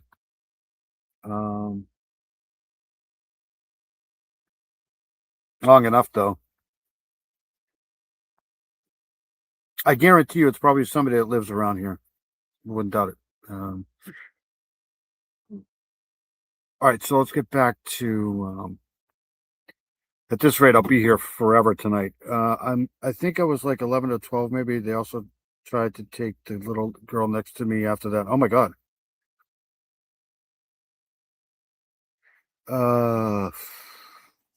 When it comes to kids, man, I can't handle it. It's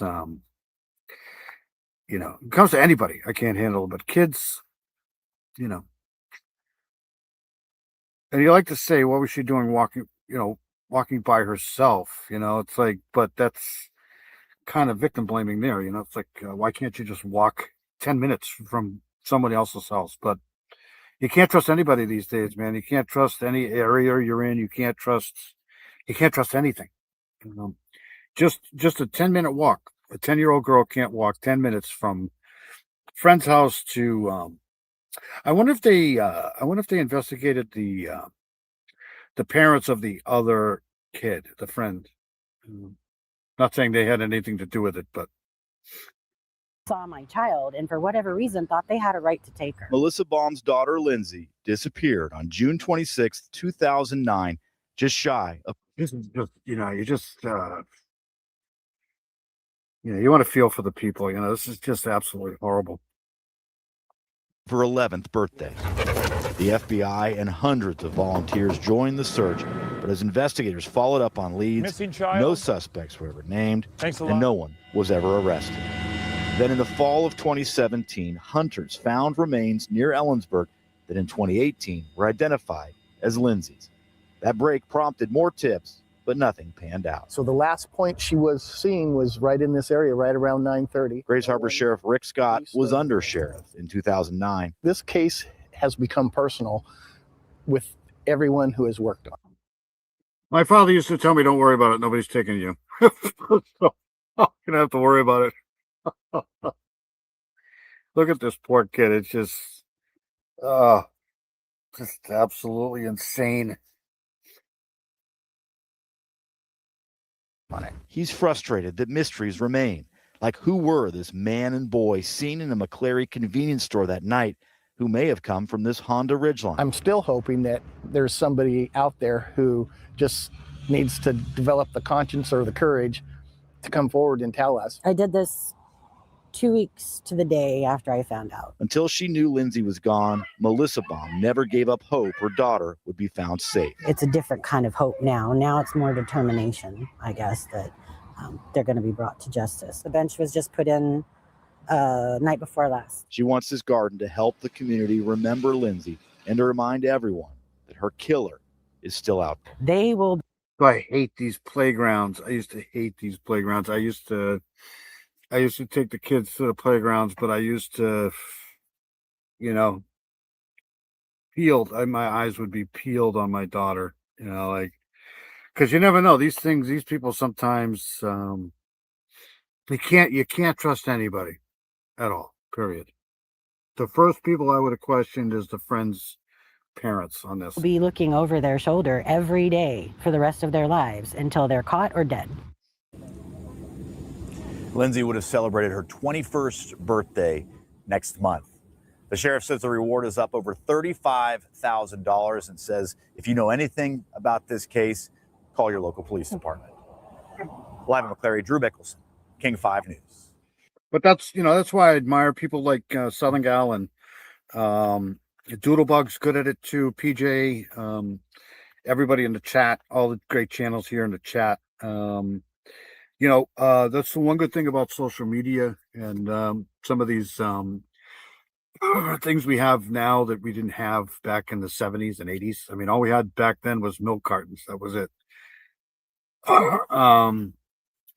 But it's bringing awareness to these cases here and putting out as much information and stuff, that we can to keep these cases alive and to keep, people focused on stuff like this here.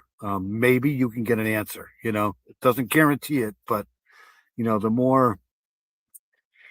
more eyes you have on it, the better off you are. That's just my opinion.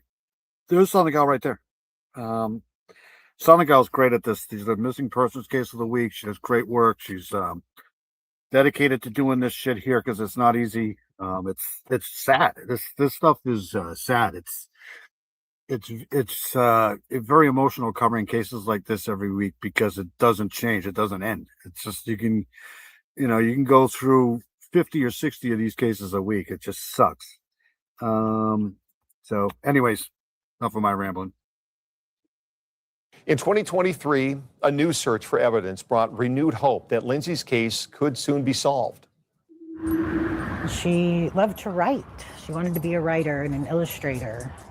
She wanted to be a veterinarian. She loved animals. Those were her passions at 10 years old. This right here, this right here. She wanted to be a veterinarian. She loved animals. This should never happen. This plaque right here. Those were her passions at 10 years old. Childhood dreams cut short. Lindsay Baum disappeared from LeCleary, June 26, 2009, just shy of her 11th birthday. She'd be turning 25 July 7th. That's a long time. They say, I forget the actual statistic, but I think it's like at least once in your lifetime, you came very close to being abducted. That's what they say anyways. Or there's a lady missing from right around my brother's area. I posted on my community. I'll have to check that out. Thank you, Nicole. It's always good to see Nicole here too. Hope Nicole's well. There is JP's new true crime channel. Awesome. I'm gonna have to check that out. Awesome. Thank you, JP. JP's awesome.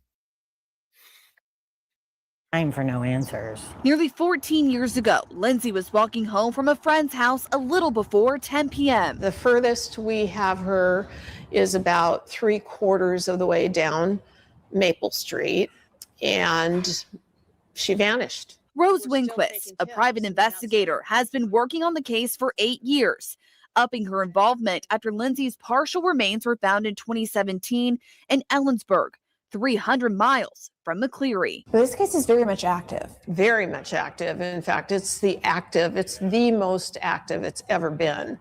And everyone is so happy about that. 3 weeks ago, the Grays Harbor County Sheriff's Office plus several agencies and volunteers searched a 10-acre piece of land in Mason County, circling back to a tip it received shortly after Lindsay disappeared. Up to 25 items were recovered and are being looked at as possible evidence. We're going to see some really significant changes in the next year. We're going to have some real solid information come out, I think. Is there a heightened sense of hope right now? Oh, very much. Very much so. This case is very solvable. A newly elected sheriff and multi-agency task force credited for reinvigorating Lindsay's case and goal of finding her killer. So for the first time in a long time, I have hope. That helps because I'd lost it for a long time, and the truth is gonna come out. I'm never giving up. I'm never ever going to just stop. When we come back, we will hear from the current Grays Harbor County Sheriff about where the investigation stands.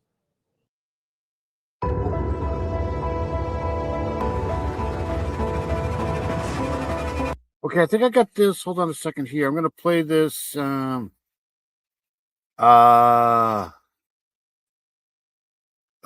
you. Hold on a second. Yeah, Nicole's awesome. Nicole's an amazing person. Hold on, I wanna play this here. Hold on a second, because I gotta figure it out here. Hold on 1 second. All right, let's play this. This is animated music video. This is from JP. Here we go. Whoops. Hey guys, check out these awesome tunes from JPHM. You definitely need to turn this up. Some got the tea, got the coffee, got the stew, knowing everybody business but her own overdue. Talking about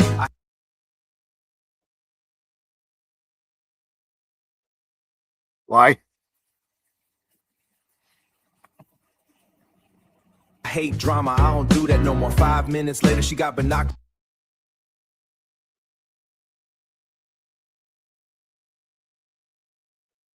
Was at your door, little bro, swear he holy, swear he minding his lane, but he's spreading rumors faster than a Wi-Fi name, saying man is foul, people shouldn't talk behind backs, then he whispering so hard his neck about to snap, got a PhD in yapping, master degree in bull crap, talking smack all week, then posting good vibes on the app, every group chat got a leader, sheep fucking lost, everybody stirring pots and acting shocked by the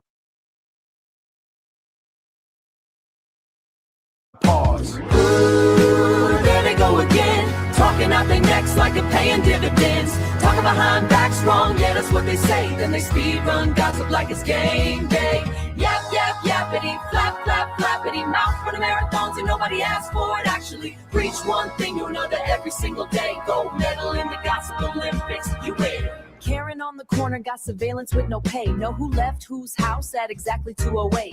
Talking about, I'm concerned, honey, a bunch. Now you peeping, sneaking, and clowning too much. Bro got screenshots, organizing 17 files. Detective Gossip Holmes working overtime miles. Say he hates fake people, says it every afternoon. Then he changing personalities quicker than a goon. They be like, don't quote me, then proceed for an hour. Spilling everybody tea like a motherfucking shower. Then finish with a classic, keep this between us, G. Bro, you told half the zip code in 3 counties for free.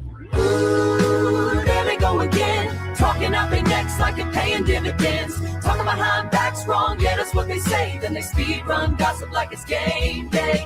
Yap, yap, yappity, flap, flap, flappity. Mouth for the marathons and nobody asked for it. Actually, preach one thing to another every single day. Gold medal in the gossip Olympics, okay.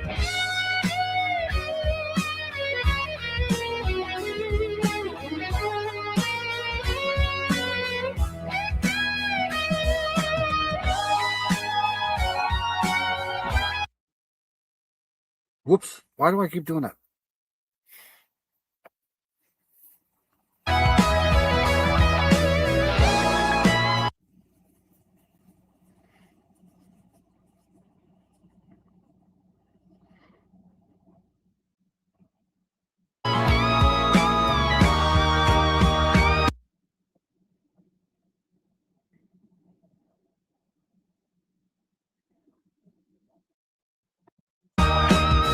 Got tea kettles whistling where the brain should be. They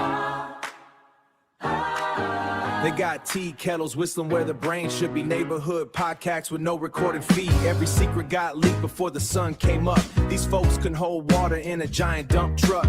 Funny thing is when the gossip circle spins around and they become the headline all across the town.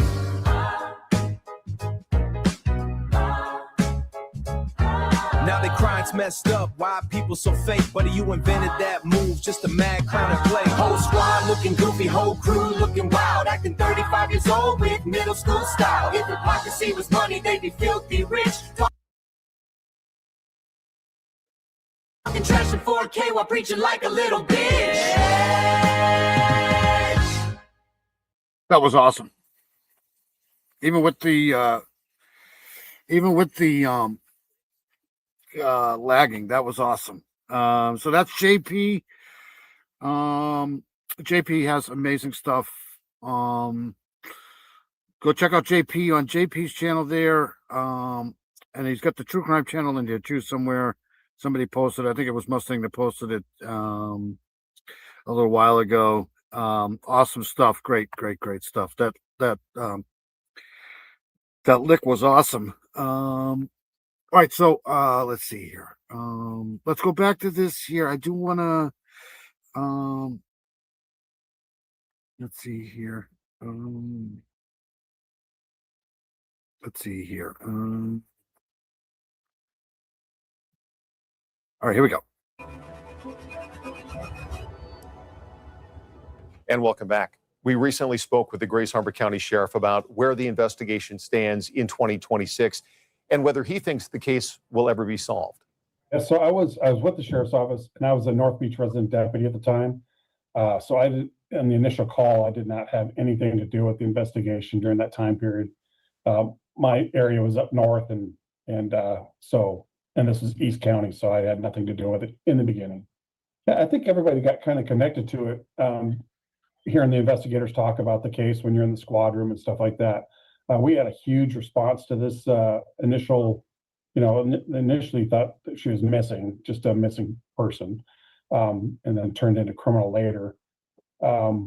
I think we had over 100 investigators from, our county, state patrol, Lacey, Olympia, you name it, they came to help. FBI was a huge help. So we had that team of investigators for probably a month and a half, just investigating every car that went by, door to door knocking, searching people's houses with permission to try and find Lindsay. And then kind of cooled off over the years, and I became intimately involved when I was a detective since 2012. But 2017, actually 2016, some hunters found a skull over in eastern Washington in Kittitas County. And that's when we became involved, because they initially thought it was one of their missing children in Kittitas County. They sent it to the FBI lab, and the DNA came back to Lindsay Baum. That's how we got re-involved in the case, knowing now that she was actually kidnapped and killed, other than our county. And we took that case again and started running with it again. Yeah, we still get a bunch of tips. Some tips are things we disproved a long time ago, like Lindsay being hit by a car and taken somewhere else. We disproved that a while ago, or maybe late 2009, early 2010. Someone made up that rumor to try and get somebody else in trouble. So those tips still come in, which is kind of frustrating, but we still get good tips. The FBI arrested somebody last year, maybe the year before. It's kind of strange because let's see here. Israel Keys was active through from 2001 to 2012. Washington, he was in Washington State as a home base between, I'd have to look into this. Keys took credit for several other unsolved disappearances from the U.S. I'd have to look at this. I don't think he took girls, though. Did he take? I'd have to look into that. I'm sorry. And Lindsay was on one of his computers. He was arrested. He was actually doing crimes up in northern Washington State, and then he fled to Europe and was arrested in Europe. And so they're kind of still sifting through all his computers and stuff to see if there's any ties to him at all. We've had some evidence go back.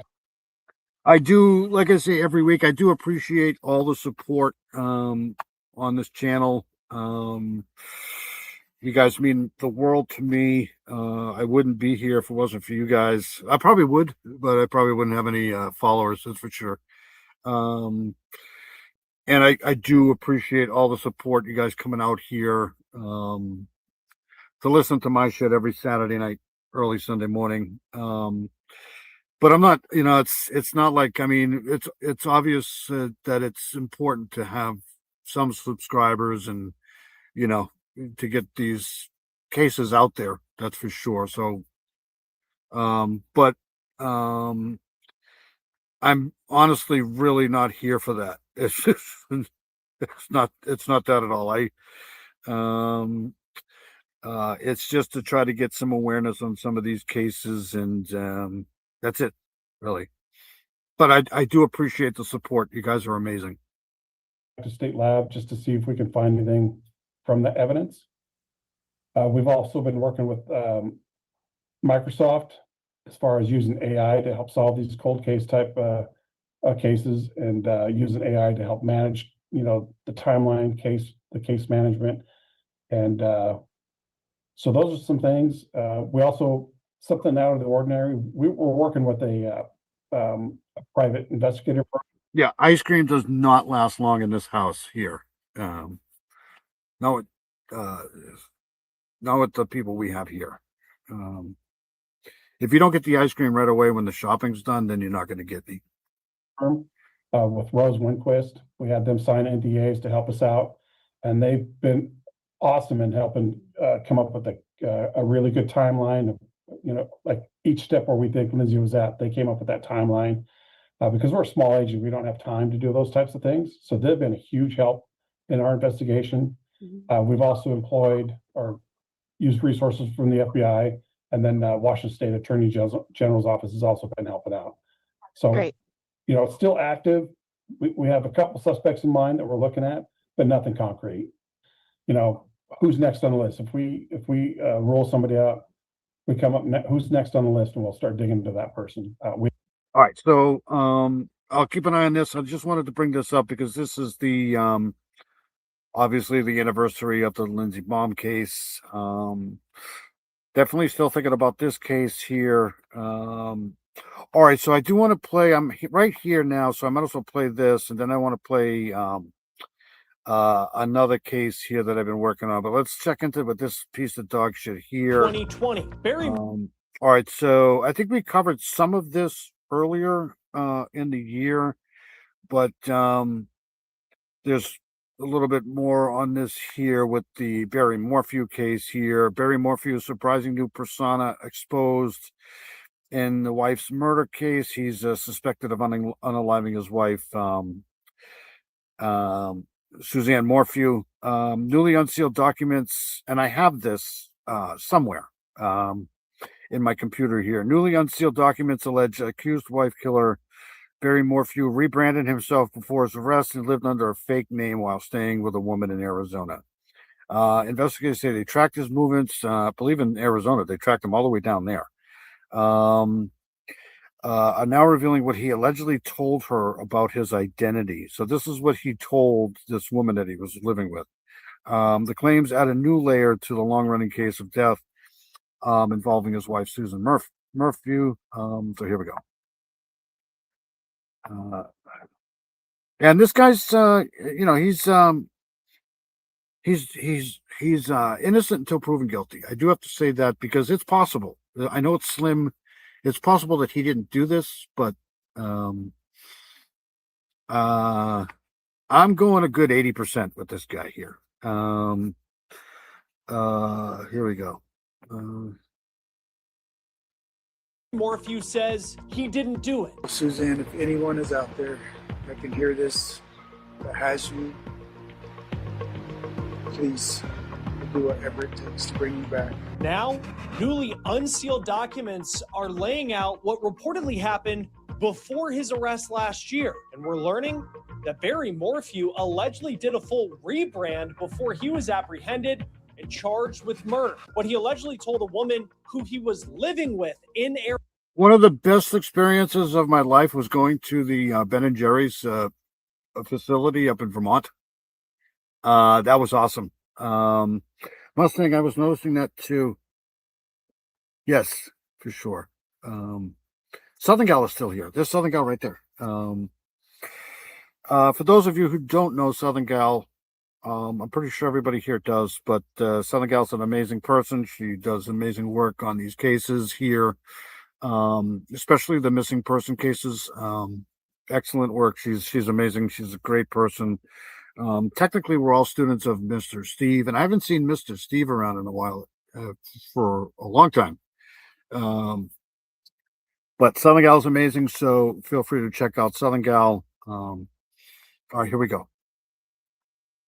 I wonder what the daughters think of this guy now, too, after this whole information here, because they've been on his side the whole time. But this guy was using a fake name. I mean, it's like, what's going on here? Arizona about who he was. We're on the case presented by Law and Crime. I'm Chris Stewart.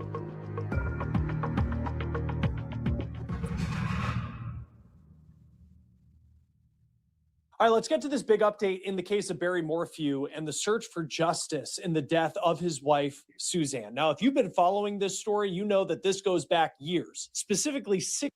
Does everybody know about this case? Mr. Steve was on Drunk Turkey show not too long ago. Thank you.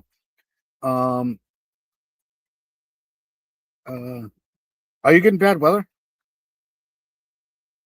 It took me almost 2 years to figure out that Dawn was actually Southern Gal. That's my thing though. It's like, I thought at first Cindy said Mr. Steve was drunk. I didn't see the on. Just bad cell service. Okay. Mr. Steve is a legend. 6 years. Barry was arrested in 2021. Then you had a scandal caused by a local prosecutor that led to the charges being dropped in 2022. Then police rearrested him last year, and through it all, Barry says he didn't do it. Now, we have some new documents that reveal how investigators tracked Barry Morphew and accused him of concealing his identity from a woman who he was living with in Arizona at the time he was arrested. Now, before I get to that, and the newly set potential trial date, and when a jury could decide whether Morphew is guilty of killing Suzanne, I want to bring you up to speed on this case because it's... I mean, worst case scenario in this case is this guy here is just a absolutely horrible human being, right? I mean, that would be the best case scenario. Mention Waffle House and Mr. Steve will show up. You know, we've thought about that. We've talked about that. Eventually, before I die, I want to meet up with Mr. Steve at a Waffle House, preferably somewhere warm, maybe in like South Carolina, Georgia, Tennessee, somewhere warm, and have some really crappy coffee and just enjoy the entertainment. That would be amazing. It's wild. There are so many layers to this story that is just incredibly shocking. Now, let's go back to when all of this began. Frankly, let's go back to before it began in 2020, because prior to Mother's Day, nobody really knew the name Barry Morphew because it seemed like this was a normal guy living a pretty normal life. He was married to his wife, Susan. Yeah, Mr. Steve equals Mrs. Steve, right? Like that whole Mr. Steve comment. When I say Mr. Steve, I mean Mrs. Steve first and then Mr. Steve second. So, this is what I'm talking about, right? People can take pictures and shit like this, and they always say smile for the camera, so you can't really judge a picture by, because they're smiling here, but something's telling me that this is not going well here. This is not a good relationship right here. Suzanne, the couple had 2 daughters. They lived in Salida, Colorado, which if you've never heard of it, you've never been. It is a beautiful part of the West, a place that is hours away from the hustle and bustle of Denver. It is truly a paradise for people who love the outdoors. And the outdoorsy activity that Suzanne Morphew had gotten into in 2020 was mountain biking. I think she had enough of his shit, to be honest with you. Enough of his lies, enough of his it's just a common occurrence sometimes. It's just she had enough. And on Mother's Day that year, she decided to go for a ride. After several hours, her daughters, who were not home the weekend she went missing, they were concerned because their mom had not come back home and they hadn't heard from her, so they called police. Now, this is what deputies found. This is the body cam video of when they first responded to the Morphew home. Are you? Okay, so I'm the daughter's boyfriend. Okay. And I'm here. Is this your truck? That's my truck. Somebody should be having never mind. I got something here. So you haven't seen the mom at all, have you? Yep. So the 2 daughters are gone right now at the moment. The dad is in Denver for a job, and they text her because of Mother's Day, and they haven't heard. The text never went through, like it never delivered since this morning. And she's a big mountain biker. She normally takes her car. Yeah. And her bike's normally in the back of that. It's gone. Was this open when you? Who is this guy? So you haven't seen the mom at all, have you? Yep. So the 2 daughters are gone right now at the moment. The dad is in Denver for a job, and they text the daughter's boyfriend. Okay. And I'm here. Is this your truck? That's my truck. So this is the daughter's boyfriend? Is that what they said? Somebody should be having never mind. I got something here. So you haven't seen the mom at all, have you? Yep. So the 2 daughters are gone right now at the moment. The dad is in Denver for a job, and they text her because of Mother's Day, and they haven't heard. The text never went through, like it never delivered since this morning. And she's a big mountain biker. She normally takes her car. Yeah. And her bike's normally in the back of that. It's gone. Was cars this here. open when you came here? The neighbor was here that opened it, and then she shut it, and she went back to her house. Her house is right over there. Okay. And then I came back and I opened it to come in the house. Okay. Yeah. Have you looked in the house? I for her? have. Yep. All right. You looked through everything? Yes. You haven't found her? No. Okay. Wow. I didn't know this happened. All right. Look at this door. This is a nice place here. What time did you get here? I think I've actually seen this before. Anyways, I don't remember this guy being here though. 6 o'clock, and then I went all the way up Frusis because Uh-huh. she's road up there, and I just drove the main road, couldn't find her, and then there's a couple spots that I could check, like trails and stuff, but I wanted to come back here to just like check back in and stuff. Okay. Yeah. Has she ever gone up 225? Colorado Trail right there? Like, you know, the big hill once you come Yeah. off the highway? Well, she hasn't, and There's absolutely no way I'm going into a Waffle House, ordering something and eating it. This is not going to happen. The main reason for going to the Waffle House is for the really bad coffee and, you know, the entertainment. I mean, I'm not eating anything there. That's not happening.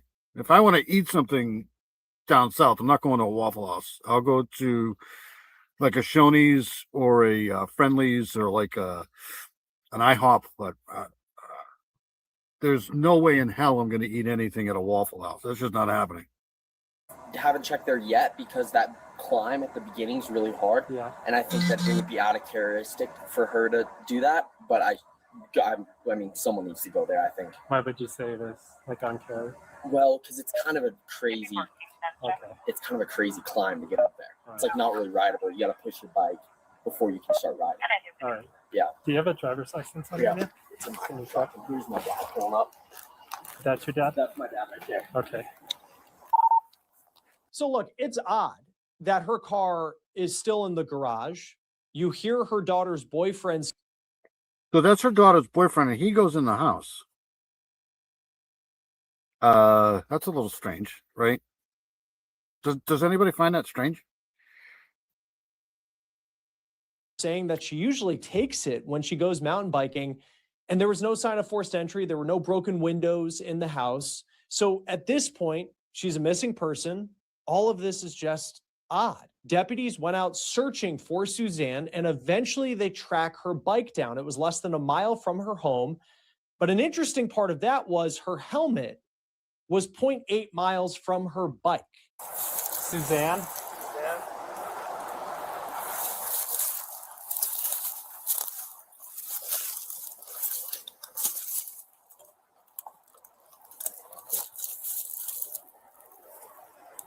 This is interesting here. I don't think I've seen this video. Have I seen this video? Hold on a second. From her bike. Suzanne?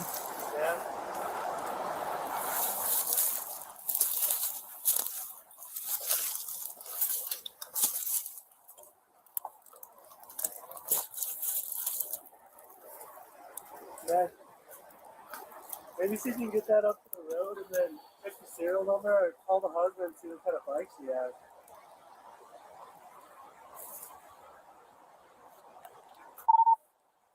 Somebody check you buddy. There doesn't seem to be, I mean, in my opinion, there doesn't seem to be a lot of damage to this bike here. It looks like it's just, I mean, if you like originally look at it like from here, right? It looks like this, but when you get closer to the bike, it doesn't look like there's a lot of damage to this thing. Right? Does that, I mean, is everybody seeing what I'm seeing? It doesn't look like there's, it almost looks like this bike here was just kind of let go, right?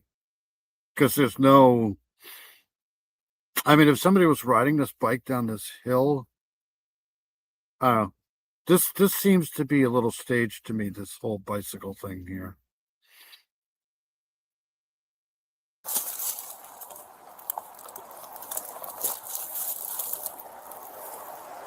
Yeah.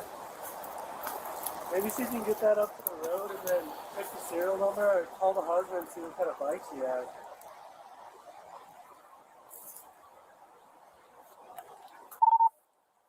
Somebody chippy buddy. Can you try to call the husband and see what type of bike she has? Right now I'm staring at a Santa Cruz blue in color.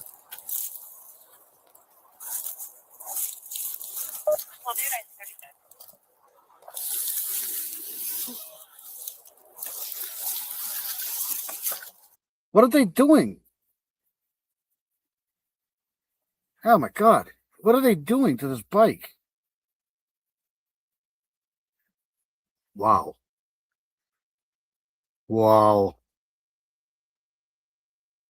See, this bike looks like it was just kind of put there. I just don't see any damage to this bike whatsoever.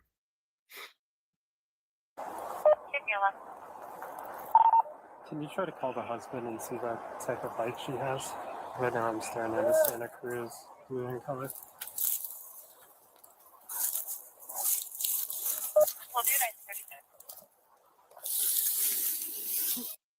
Who's touching this bike like this?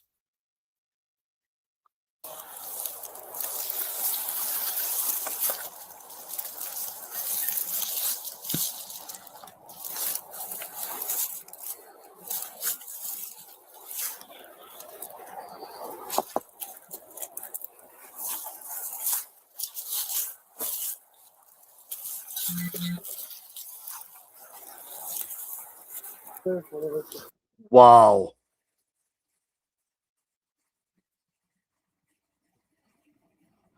Does anybody find that really fucked up right there?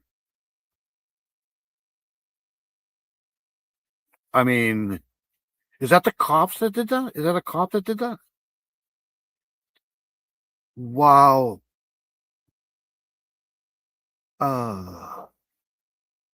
That's got to be the dumbest thing I've ever seen in my entire life.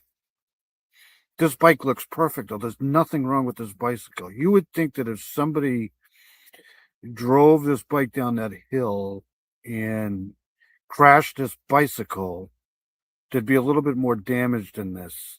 There's nothing wrong with this bicycle at all.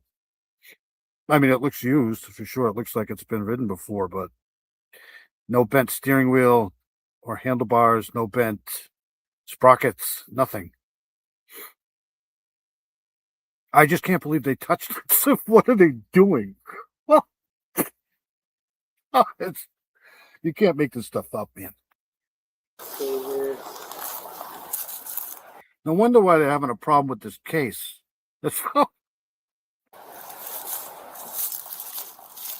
See, this cop, the cop's here. Who's this guy with the tattoos? Now he touches it here, too. I mean, his fingerprints are all over this handlebar now. Oh, my God. Oh, that's so, oh, my Lord. You can't make this stuff up, man. This is just absolutely horrible. Why would you do that?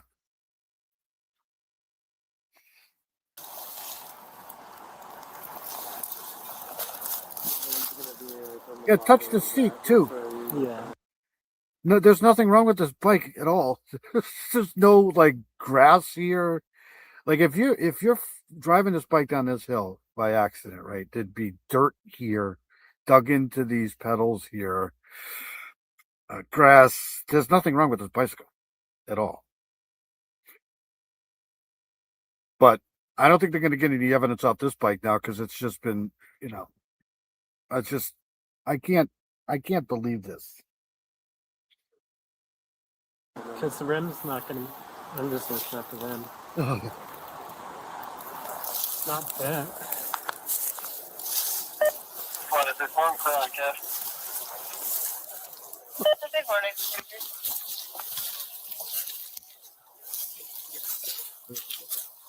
Yes, maybe. Be careful where you touch it. You just stay on there, but not to touch it too much. It's no place. You know what I mean? Yeah. Something's up with this front tire stuff. Said something's up with the front tire.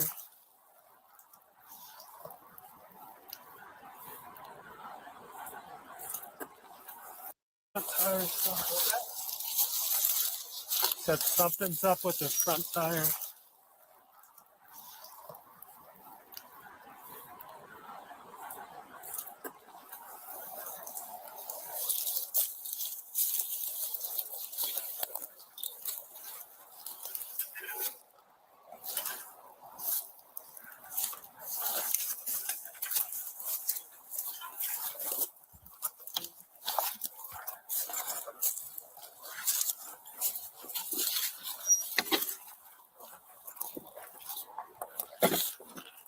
The front tire does look like there's something wrong with the front tire, though. It looks like the rim is bent a little. But I just cannot believe that they're putting all of their. Oh my God, this bike is contaminated now for sure. There's no way this bike is ever going to get into a trial. Just not going to happen.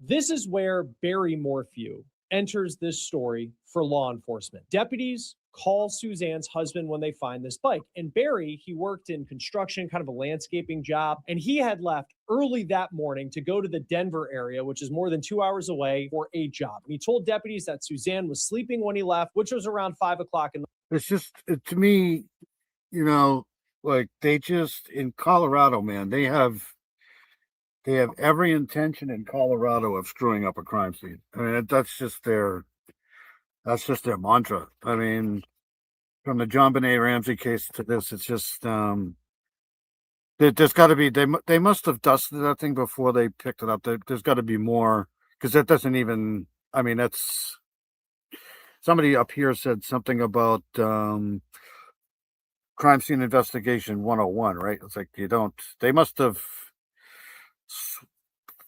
I would think they would have swabbed the bike before that, but who knows? I don't know.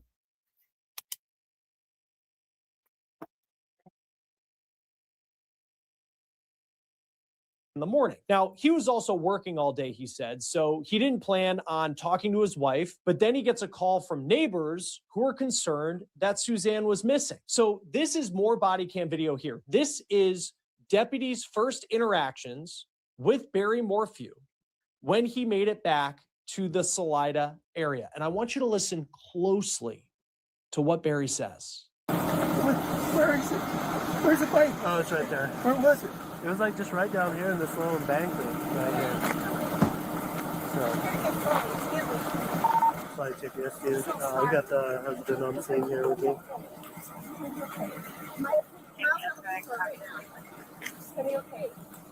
I'm here with my daughter. She's at Barry's house. Okay. All right. Yeah, you can go down there. Was it a crash?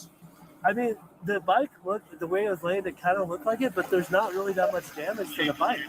That's the thing. Lion? Yeah, it was just like Was there no lion? Yeah. I didn't see anything that would. I didn't see anything, and they're not letting us go over the side because we're getting attracted. Bringing dogs in. Just right down in here. Now, many have pointed out just how quick Barry was to say, was it a mountain lion? Maybe that was a red flag in this case. That seems like a huge leap from a missing person to, if they've been harmed, that it would be a mountain lion that would go get Suzanne. Now, the deputy asks Barry about his day. She bikes every day, yeah. Okay. She's gonna bike when she gets up.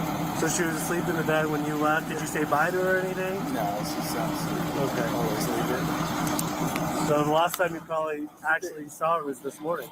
That was it, right? Yeah, I've been in business. I got a big job up there. I've been there all day working. Yeah, I can't reiterate enough, right? As soon as the police get there, this guy should have lawyered up. Just, because the first thing they're going to do is they're going to try to ask you questions, right? And I'm not trying to stick up for the guy or anything, but they already, in situations like this, they're already pinpointing you as a suspect. It's just the way it goes in investigations. If it's, if it seems a little strange, they're probably going to be looking at you as a suspect first of anybody. So don't say anything at all. Anything you say, and they mean it, is going to be used against you. So right there is his first mistake by saying anything at all. Like, I know nothing. I don't say anything until I get a lawyer.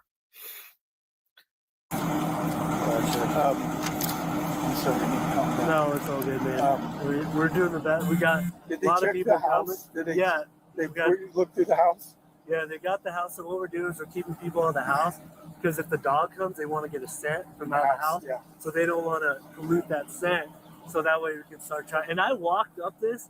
I mean, to be honest with you, now I don't know. Like, I don't know.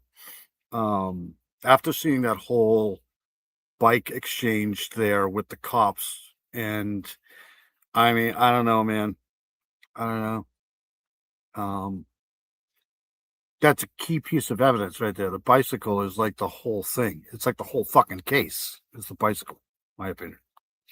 Like I said, I didn't see anything out of the ordinary. Nothing looked like. I wonder if she was hurt. If she could climb up Right. here. But that's the thing.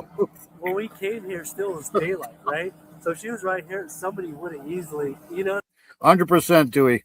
100% Dewey Ox. I mean, it's even if you're innocent, you just get a lawyer because the main thing is they're gonna pin it on you, and you might not have done it, and the actual person is still probably out there killing people. So it's like, I don't know. I mean, I still think he's guilty. That's my personal opinion, but I don't know if they're going to be able to get him on this because, I mean, just look the way they're handling the bites. My God. You know what I mean? Just because it was like literally like right down. It was this. I mean, if we saw it coming in, somebody would have definitely seen it too.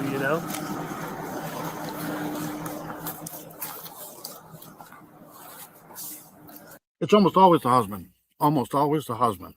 And at that point, it comes down to an alibi. If they can verify your alibi, then it's, and even then, it could be a murder for hire thing. But yeah, he's going to be the number one suspect, period, right off the bat. And they're asking the questions thinking that, right? Because they obviously have already decided that this case here is suspicious. This is like a suspicious thing. The cop already said the bike has very little damage to it. So the cop is under the suspicion that this is something, nefarious going on here, but they touched the whole fucking bicycle. The bicycle's the whole case. I mean, what is going on here?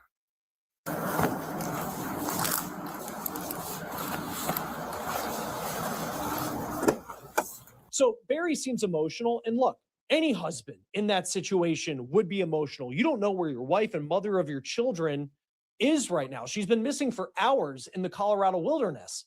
And Barry brings up mountain lions again. Hey, Barry, besides, I know the bike was here, but what are some of the paths or like the trails? Like She rides this road. She rides up to the top, and then she goes up to Fluces. And if there's no snow, she'll go up high on Fluces. She's went down this one a couple of times. Down this one here too? Yeah. Okay. So double check Fluces over there too, because I think was it Miles? I think Miles.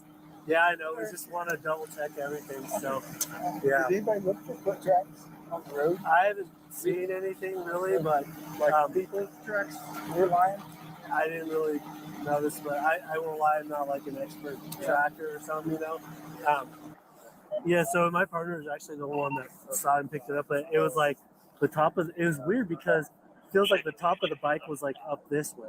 So maybe flipped. Maybe, I don't know, man. Now, the deputy who has been talking to Barry, he's been playing it pretty cool. He doesn't come off at this point that he's suspicious of Suzanne's husband, but he does go over and talk to. If you're going down a hill on a bicycle, you're gonna flip, right? You're gonna, the weight of you is just basically gonna go over the handlebars. It's gonna be really hard for the bike to flip backwards. So, but I mean, anything is possible. But I don't think they're gonna be able to clean anything off of that bicycle at all. To his colleagues, and I want you to watch this part because off in the distance, you can see that Barry tries to go touch the bike. What's the thing about 4 o'clock in the morning? Was that somebody on the phone? 5 o'clock. Oh, yeah. So we pinged the phone and it said the last activity was at 4 in the morning. Up here? It's off of the Ponce Tower. So there's not any specific limit. Hey, could you not touch the bike with your hands, please? Hey, guys. That's the husband. Because I've been wearing gloves. He wasn't wearing fucking gloves. He's fucking lying.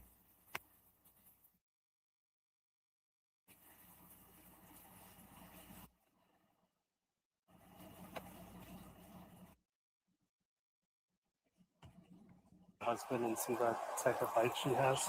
Right now I'm staring at a Santa Cruz blue in color.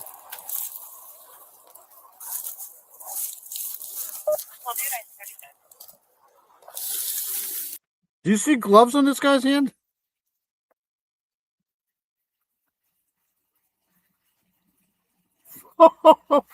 He's lied right there. He's not wearing gloves.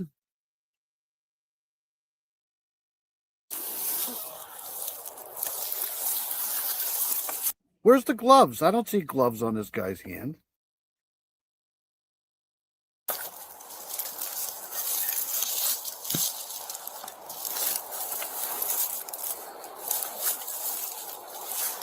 And it touches the seat too. The seat is important too, because if you're going to roll this bike down the hill, you're probably going to grab it just like this by the handlebar here, the seat, and down the hill, right? Or maybe right in here.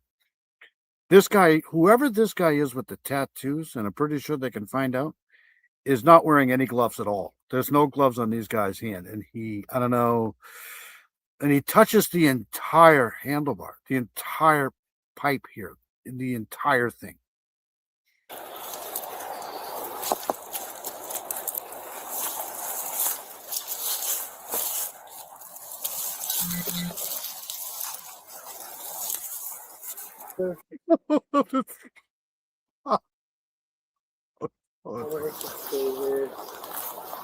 This guy doesn't have gloves on either.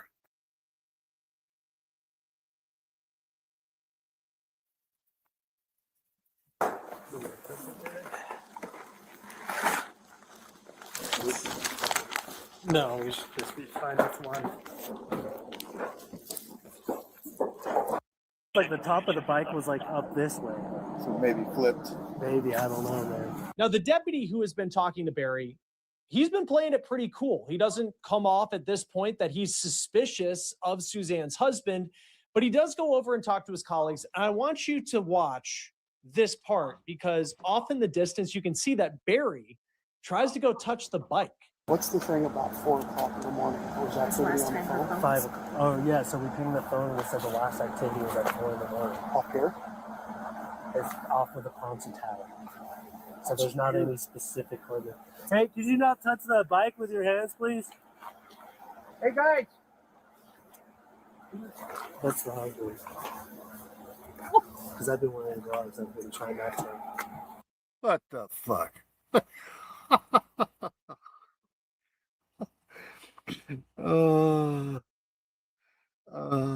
Unbelievable. It's crazy. It's crazy, crazy, crazy. Oh my God. Now the cops are worried about touching the bike.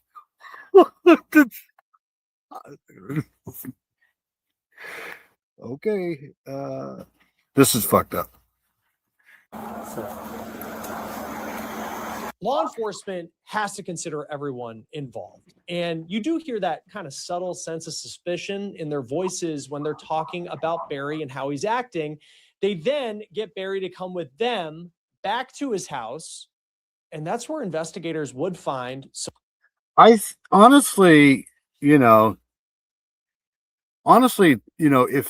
Barry goes over to touch the bicycle, I think that actually exonerates him more than puts him as a suspect. Because why would he go over there and touch the bike, right? Like to put his DNA back on there.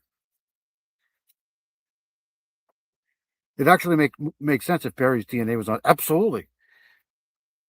It's just Some pretty significant evidence.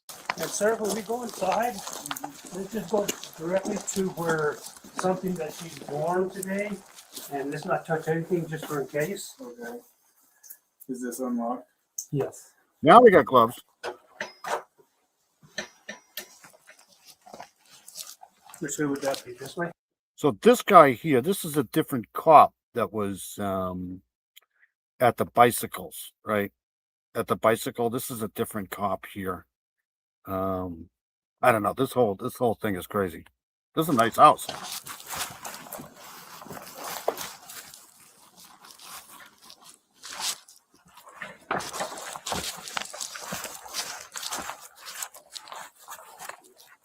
Let me touch anything down there. These are all hers right here? Yeah. Have you got a plastic bag? Yeah. Or a paper bag? It's a sports bra, it's probably good. I mean, it's direct contact with the skin.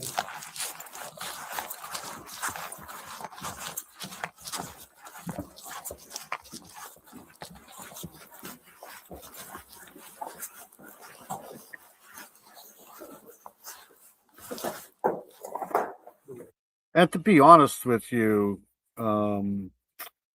it looks as like he just came home from work. I mean, am I getting that sense too? Like he said he was at work, right? And it looks like I'm not saying he's innocent. I'm just saying that looks like he was just coming home from work. I mean, he looks like he's tired. He looks like he's been working all day. I don't know.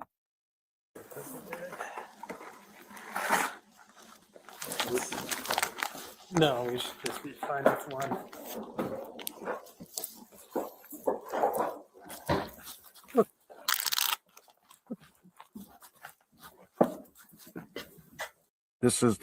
I don't know, man. I don't know, man. He should not be in that house. They should, I mean, there's, I don't know. This whole scene should be cordoned off. But perhaps they didn't think, I don't know. What I'm seeing right now, though, is not good.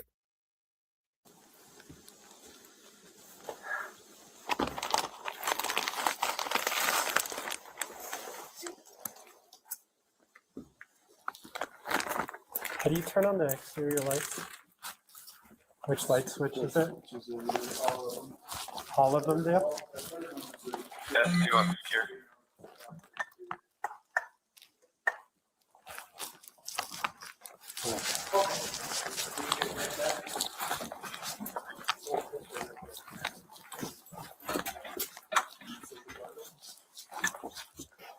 Thank you. Hey, Anthony. Can I speak to you over there once we get back?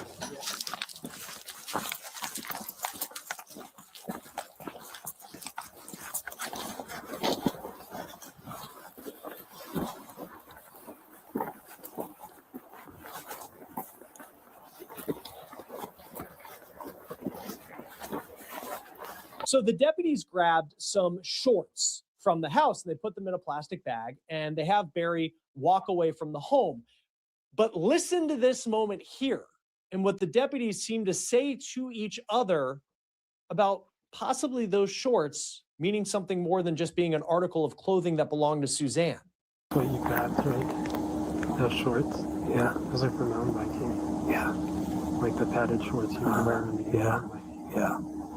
So that, I'm curious. Yeah, I saw that. They were bike shorts. Yeah. The deputy had mountain biking shorts in his hands in that bag. And it's the kind of shorts that someone would wear when they go mountain biking. So why would the shorts be at home and not with Suzanne, who went out for a ride that day? Now, obviously, she could have more than one pair of biking shorts, but it's definitely something. You just hear the tone of deputies that they just seem to be getting suspicious of Barry Morphew. So let's talk about Barry that day and where he. I agree. I mean, I don't. Anything they put in the Ziploc bag is contaminated. I mean, it's a transfer right there. It's a transfer of anything. yeah. I don't know, man. This is kind of like I said. I think I'm at like 80% that he's guilty. I mean, I've been that way since the beginning of this case, really. But I'm more worried about a conviction, and the jury's going to see this shit, man. Reportedly went before Suzanne allegedly went missing. So he said he was on a work trip. He said that he left early that morning before daybreak, but investigators, they talked to his coworker, and this is where things kind of get weird because that coworker said they weren't supposed to be up near Denver until Sunday night. And the employee and Barry were actually supposed to ride together, but Barry, just on his own, decided to get up early that morning and leave around 5 o'clock. The coworker then said when he finally got up to Denver, Barry hadn't brought any of the tools they needed for this job, and none of the work hours after he had arrived in Denver had been done. Now, after looking at surveillance cameras, deputies say that Barry Morphew spent less than a half hour at the job site. He spent the day driving around town, allegedly 2.5 hours from his house, and authorities alleged that he was driving around dropping off items in trash cans. Then there was a hotel where Barry and this. Well, I believe he said that he was on a job site and he was, believe him if you want. I don't believe him, but I've worked a lot of construction before, and he says that he was driving around different dumpsters to get rid of construction waste. And I believe that because we've done the same thing. I mean, it's illegal to do that, I think, in some spots, but, yeah, I want the person responsible for this to go to jail for the rest of his life. And if he did this, it's not going to be helped by this whole interrogation here. This is probably the worst thing I've ever seen when it comes to investigations. I mean, if it's, how did they go right to the bureau to get the shorts? Like, this doesn't make this. What are you talking about? That doesn't make any sense. You have to be the luckiest cop to do that.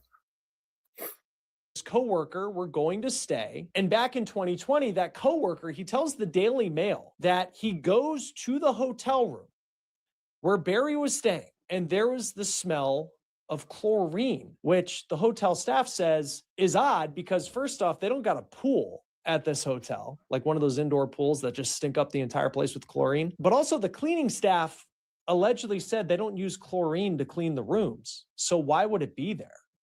And remember, we're now in 2026.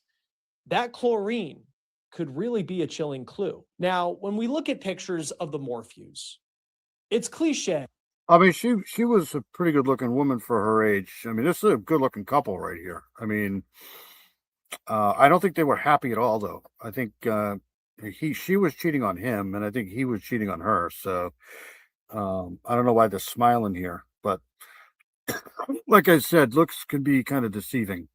In true crime stories to say they looked like a perfect family. But frankly, you look at these pictures, and it appears that this was a couple that loved each other. They were living the dream. They're in this beautiful part of the country. You saw them when they searched the home with Barry.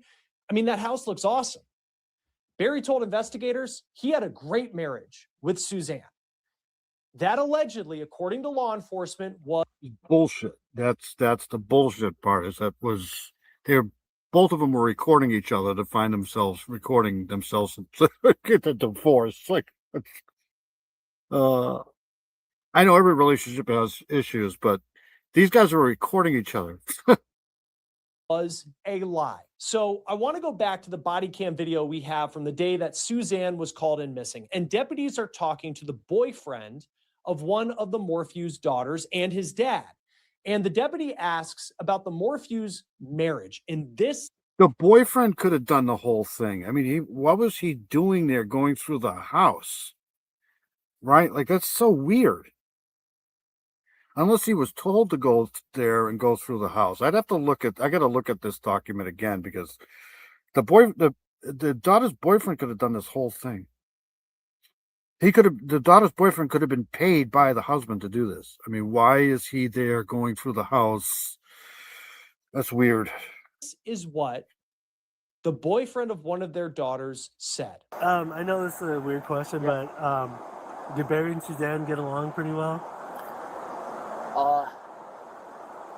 You can answer honestly. You know, I think they've had some problems. Okay. Yeah, in the past. Like just normal husband and wife type deal. I would they say. like talk about separating or anything They like have, yeah. that? I would, yeah. And you know this through Macy. Yeah, I'm very Macy. close with her. Yeah, her it's daughter. important that I'm just saying this guy here could be he could be the killer too. You know, and he's trying to throw this guy under the bus. I know. Anything that Yeah. you know like that. Yeah, and he is in Denver for a work job. He's a landscaper, and he's got a big job in Denver. So that's where he is at right now. Okay. And Macy and the older sister Mallory are on a road trip. Where are they? Now, eventually, Right, that guy there is the daughter's boyfriend, right? That was the daughter's boyfriend. I mean, I don't know why the daughter's boyfriend was going through the house with nobody home. I'm assuming he was called there to go check on the mother, but I don't know. eventually law enforcement would get cell phone records. And those records would lay out some of the problems in text messages that the Morphews were allegedly having. Investigators reportedly found. I know. Her boyfriend, Suzanne's boyfriend, lived in Ohio, I think. So he's been ruled out. The boyfriend in Ohio's been ruled out, I think. So, but I don't know why. You know, in the beginning of this video, right here, like that's the daughter's boyfriend, and Actually, in the back of that, it's gone. Was Car's this here. open when you came here? The neighbor was here that opened it, and then she shut it, and she went back to her house. Her house is right over there. Okay. so the neighbor comes here, opens the door, and shuts it, and then he's here, And then I came back and I opened it to come in the house. and he came back and opened it to go in the house. What's he doing going in the house?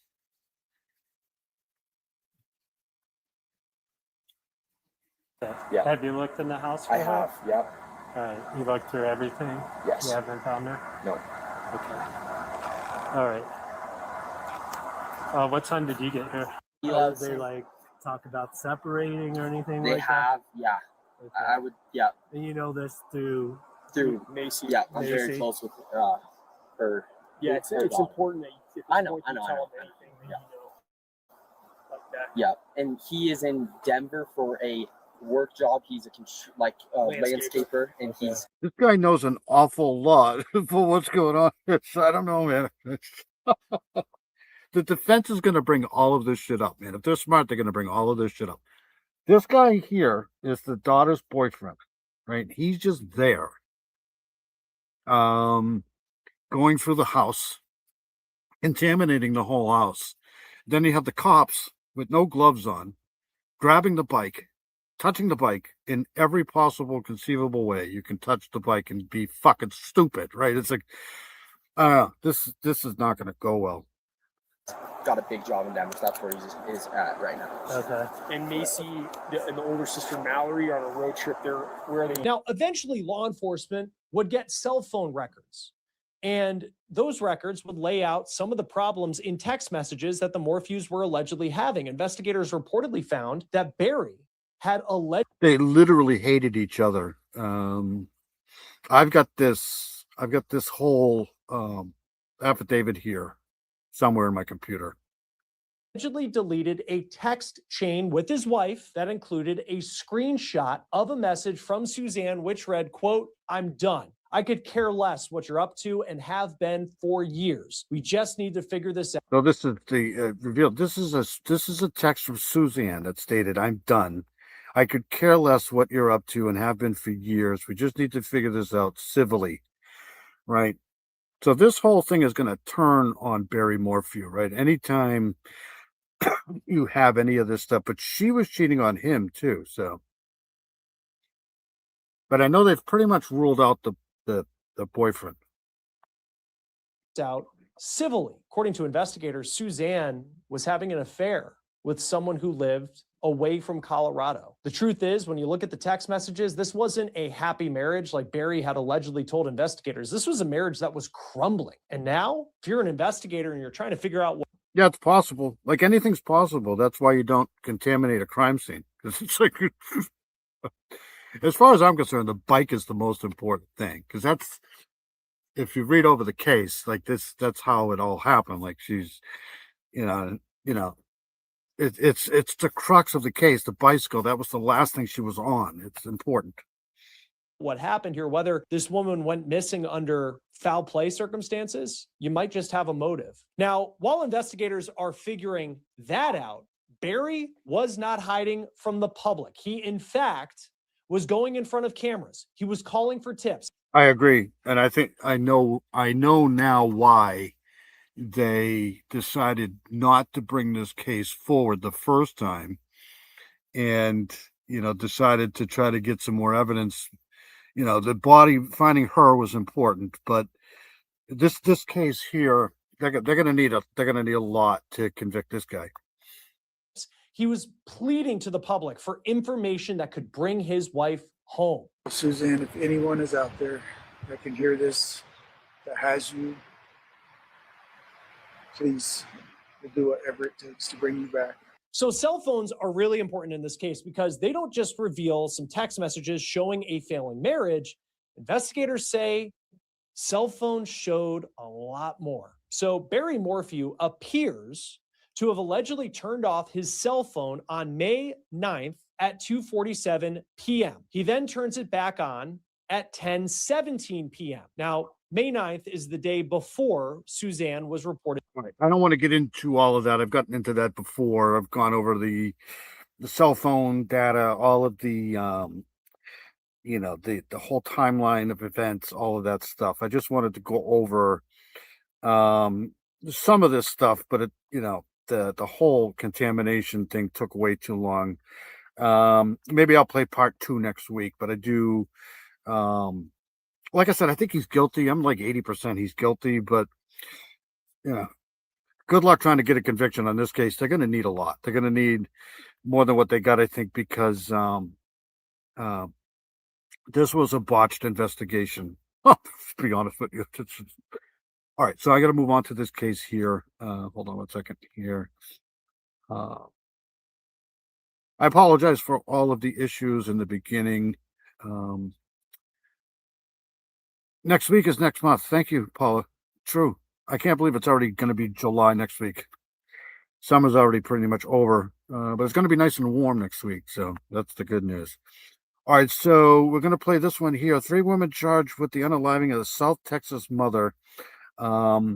This might be a little disturbing here. 3 young women are behind bars after allegedly killing a Del Rio mother in a brutal unaliving, how she's being remembered by family and friends. So let's play this here.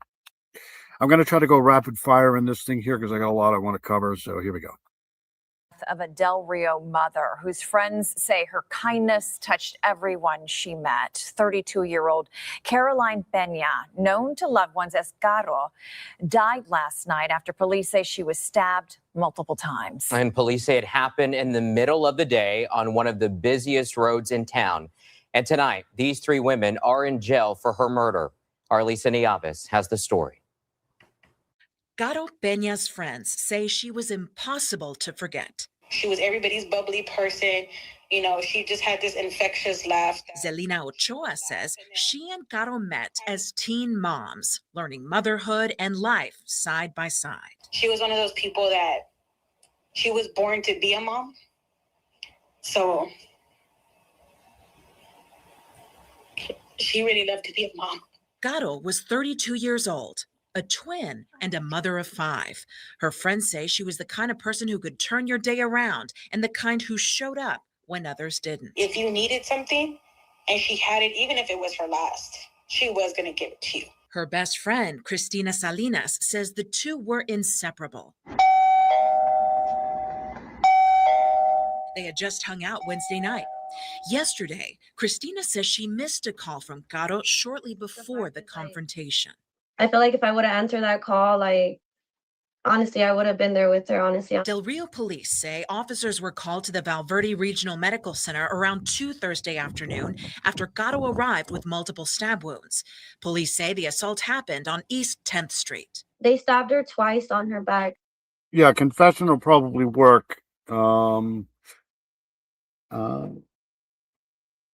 Confessions are like gold to cops. It's a, they've been working on confession stuff for ages. They're hoping to confess. Confessions though sometimes are open for litigation afterwards too, because people go, if you're in jail or prison, man, you can sometimes go nuts, and I don't know, but the confessions would work for sure. Let's go back here. Which one of the stab wounds ended up puncturing her lungs, and that's what was the fatal cause. And the third stab wound was, on the side of her stomach right here. Friends say images and videos This is just sad, terribly sad. appeared online showing Gatto wounded, something that has only deepened their pain. Those images have since been taken down. That girl, she's a fighter, man. She was still standing her ground. Because of the severity of her injuries, Gatto was flown to San Antonio for emergency treatment. By 9 p.m., police say Gatto had died. It's like a part of me got ripped out, and that's something that I'm not going to get back. When arrested. Investigators say surveillance video, evidence, and witness interviews led them to the three suspects. Two sisters, Kitty Mia Diaz and Amaya Cookie Diaz, were arrested around 4 p.m. Police say Keandra Renee Faz was arrested a short time later. KENS 5 obtained video showing Del Rio police escorting the sisters out of a home in handcuffs. Tonight, police have not released a motive. Additional charges could be on the way. Oh, that's true. I got a programming note. I may actually do 2 lives next week. I'm not sure, because I'm pretty sure I have 2 days off in a row, but I'll have to get back to you on that. But I try not to interrupt people's time with family. I know that it's a big holiday this year because it's the 250th, right? So we'll see. But there's a lot of cases out there, so there's so many cases I wanted to get through tonight. Obviously, I'm not going to be able to because of all of the shit at the beginning of the video, but we'll see. We'll see what happens. Only one of them had a son. His mom got taken away, but he can still see her. Her kids are left with a memory. They're left with eventually a tombstone. Alisa Nieves, KENS 5. It's just very sad. You don't want to see things like that happen. I'll keep following all of these cases that we're covering tonight. Okay, so on to this one here. This is going to be a little disturbing too. When I first saw this here, I couldn't believe it. But here's this here. Hold on 1 second. All right, so this is a really terrible, terrible, terrible situation here. All right, so Genesee County Prosecutor David Layton charged a 40-year-old Damian O'Brien and his wife, 41-year-old Jessica O'Brien, with second-degree murder following the unaliving of their 7-year-old son, Casper. The boy, check this out, the boy was 50.5 inches tall, and he weighed 255 pounds when he died. Let that sink in. 50.5 inches tall, which is about, 255 pounds. Yeah. All right, let me back this up a little bit. Hold on a second. Like I said, this might be a little triggering here. Years as a prosecutor. The parents of a 7-year-old boy who weighed more than 200 pounds face murder, child abuse, and torture charges. This story began to unfold on November 4th when a 911 call was made for a young boy in distress at a Flint Township home. He was rushed to a hospital, but he died. And Terry, the Genesee County prosecutor says this is just a terrible case of neglect. Yeah, he does, Angie, and that's why his office has charged the parents with second-degree murder following the death of their 7-year-old Casper, their son. He was 50 inches tall and weighed 255 pounds when he died. on the face of it, this is cruel and extreme suffering from this child caused by the neglect of the parents. 40-year-old Damian O'Brien. Farku's here. There's Farku right there. Good to see Farku. Always good to see you. I hope you're well. Yeah, this is very sad. This is a horrible case right here. This is, 255 pounds. You don't want to judge a book by its cover, but look at this guy. O'Brien and his wife, 41-year-old Jessica O'Brien, face the same charges in connection with the death of their 7-year-old son, Casper. It's just, this poor kid, just, my God, 7 years old. 7 years. That's less than a decade. This stuff here has got to stop. This is absolutely ridiculous. Casper, the most serious charge, second-degree murder. Flint Township Police came to this home on Dania on November 4th, 2025, for a report of a child in distress. Casper was taken to Hurley Medical Center, where he died. Where's DCYF? Where's the services that are supposed to be protecting these kids? Right, 7 years old. This kid doesn't go to school. People don't see this stuff. This is just insane. This is crazy. A short time later, medical reports indicate he weighed 255 pounds at the time of his death. That's obesity. And then you also have the fact that this child did not have a pediatrician, was only taken to the doctor, I believe, according to the police reports, once. The cause of death was dilated cardiomyopathy, which causes heart. What the hell is that? Dilated cardiomyopathy. I'm going to have to look that up. Failure, with a contributing cause being morbid obesity. The CDC lists a healthy weight for a 7-year-old boy that is 50.5 inches tall, generally ranges between 50 and 73 pounds. The dad has a good job. They have real health insurance. That morning that the child died, they had even called their veterinarian to have their dog treated. The O'Briens also have a 5-year-old daughter. None of these kids even existed in the eyes of the government. CPS had never been out there. Nobody knew about these kids. They'd not been to school. Genesee County Prosecutor David Layton says on the day police were at the home in November, the owner of the house stopped. So dilated cardiomyopathy is a condition where the heart's main pumping chamber, the left ventricle, becomes enlarged, stretched, and weakened. This prevents the heart from pumping blood efficiently, which can eventually lead to heart failure. Genetics are probably approximately 1 in 3 cases are inherited. So you can get this passed down through you. DCM can be triggered by a wide range. Okay, hold on. Viral infections, systematic inflammatory diseases, whatever that is. Alcohol misuse, certain illegal drugs, specific chemotherapy medications, coronary artery disease, high blood pressure, diabetes, thyroid. So yeah, that's what it is.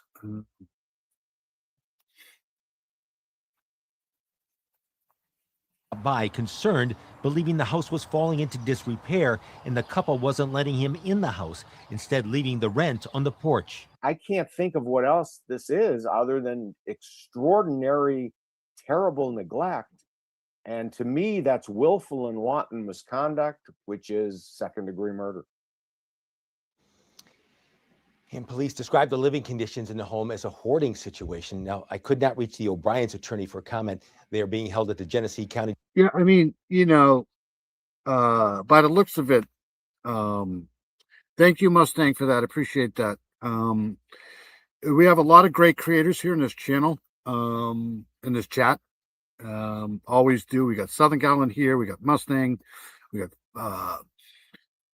Paula's in here. We had JP in here for a while. We have a lot of great creators. I mean, there's a ton of Peggy O was in here earlier. So feel free to throw your channels in here. Brian was in here for a while. A lot of great creators in here. So spread the word. Let's get some of these creators some more subscribers and stuff to get this word out. What was I just saying?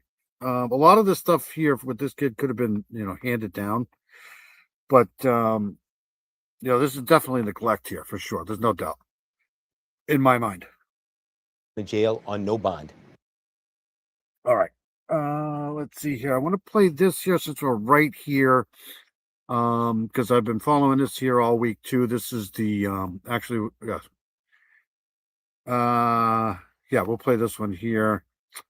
Where am I? Right here. I know this is every parent's. Okay, so this happened this week here. The father of the 4 children found unalived inside the grandmother's apartment in Mechanicville tells he was just days from seeing them in person for the first time in more than 6 years. This is just a heart-wrenching freaking story right here. So actually we'll play this one first here. I don't know if you guys have been hearing about this case here. We'll play this one.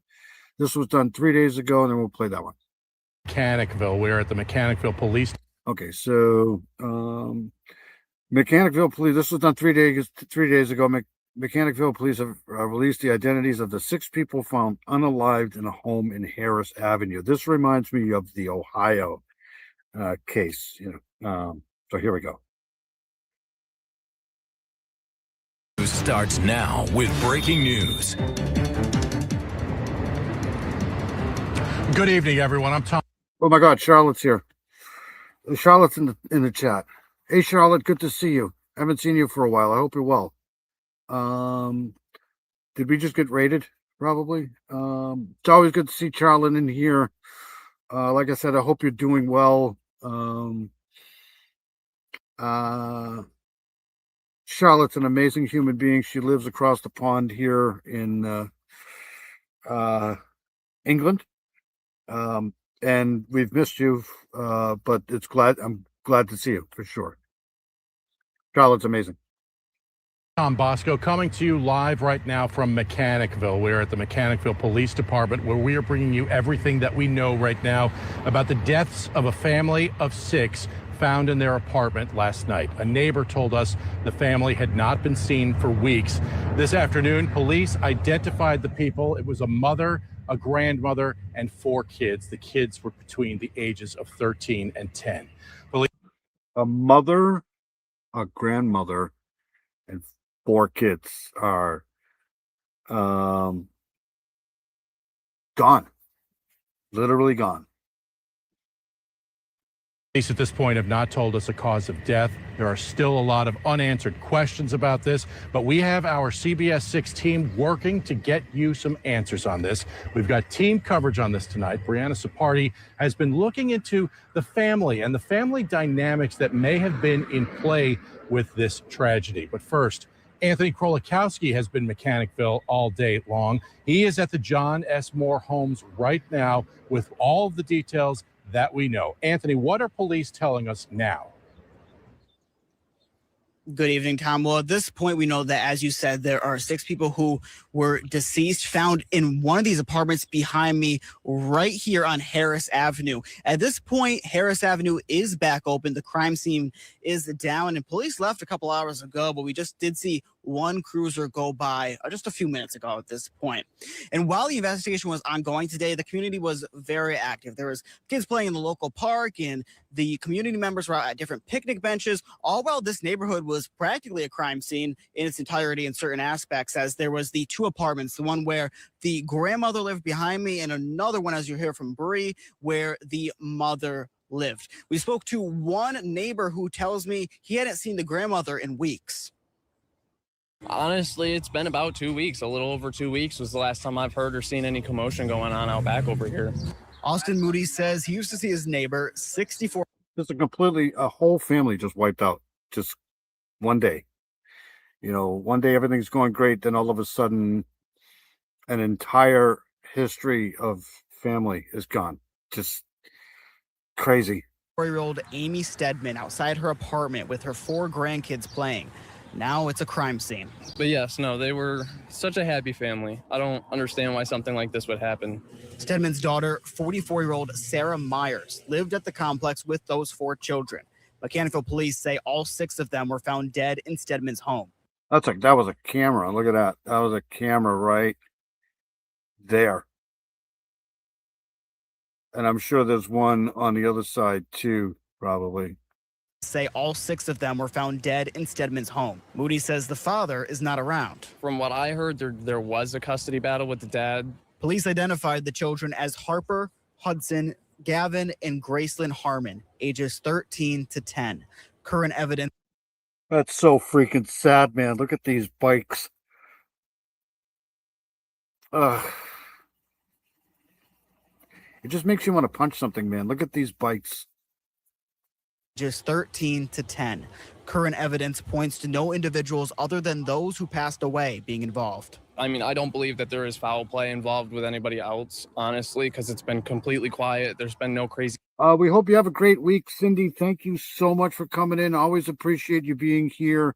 I hope you have a great week. Thank you so much for all your support. I got a couple more stories and I'm going to get out of here too. I wanted to cover so much more tonight. Just not going to be enough time. Mischief or anything else. It's just been silent. Police have said there is no known threat to the public and anyone with information should contact them. Reporting live in Mechanicville, Anthony Krolikowski, CBS 6 News. All right, thank you. Team on this all day long, digging into this. Brianna Sapardi joins us now. All right, so let's play. Hold on a second. Let me stop sharing this really quick. And we'll do let's do this one here. That was 3 days ago. We'll do this one here. Let me share this here. Hold on one second here. Yes, it's an MS. This is the press conference, kind of like the press conference here. Thank you for coming today. My name is William Rabbit. I'm the chief of the Mechanicville Police Department. And today I'm joined by Mayor Butler. I'm joined by Major Robert McConnell. He's the New York State Police Troop G Commander, and by Captain Patrick O'Brien and members of the Mechanicville Police Department and the New York State Police Major Crimes. I want to begin by acknowledging the profound impact this tragedy has had on our community. Just the sheer scope of this is just incredible, right? Like, you find 4 kids dead. Even some of the best cops who've seen hundreds and hundreds of things, I'm assuming, would just be stuff you can't erase from your brain. This is just crazy. Community. Mechanicville is a close-knit city. Many residents knew the family involved, have children and grandchildren of their own, or simply cannot comprehend the loss of 6 lives under such heartbreaking circumstances. Our thoughts remain with the family members, friends, neighbors, first responders, and everyone affected by this tragedy. We recognize the seriousness of this situation and the pain it has caused throughout our community. The Mechanicville Police Department, in partnership with the New York State Police, remains committed to conducting a thorough and complete investigation while providing as much information as possible without compromising the integrity of the investigation. As you know, the Mechanicville Police Department is investigating the deaths of 6 individuals who were discovered inside an apartment at the John S. Moore housing complex located at 2 Harris Avenue in the city of Mechanicville. I want to remind everyone that this investigation remains active and ongoing. The information being released today is based on evidence currently available and remains subject to further review as the investigation continues. On June 23rd, 2026, at approximately 6:20 p.m., Mechanicville police officers responded to apartment M5 to conduct a requested welfare check. Neighbors reported that they had not seen Amy Stedman for a number of days and became concerned for her welfare. When officers were unable to make contact with Ms. Stedman, building management was contacted and access to the apartment was obtained. Upon entering the residence, officers are located 6. I think this is just, case of mental illness or something. I don't know why she did this, but she's suspected of unaliving the daughter and the 4 grandchildren before taking her own life. So it's just, I don't know. Deceased individuals. Due to the condition of the remains, immediate identification was not possible. Subsequent investigation and autopsies identified the deceased as Amy Stedman, 64, Sarah Myers, 44, Harper Harmon, 13, Hudson. This is sad. This is awful. 13. Ugh. Harmon, 11. 13, 11, Gavin Harmon, 10. 10. Could you imagine the horror of these people going through this? Just. And Graceland Harmon, 10. 10. I wonder if they were twins.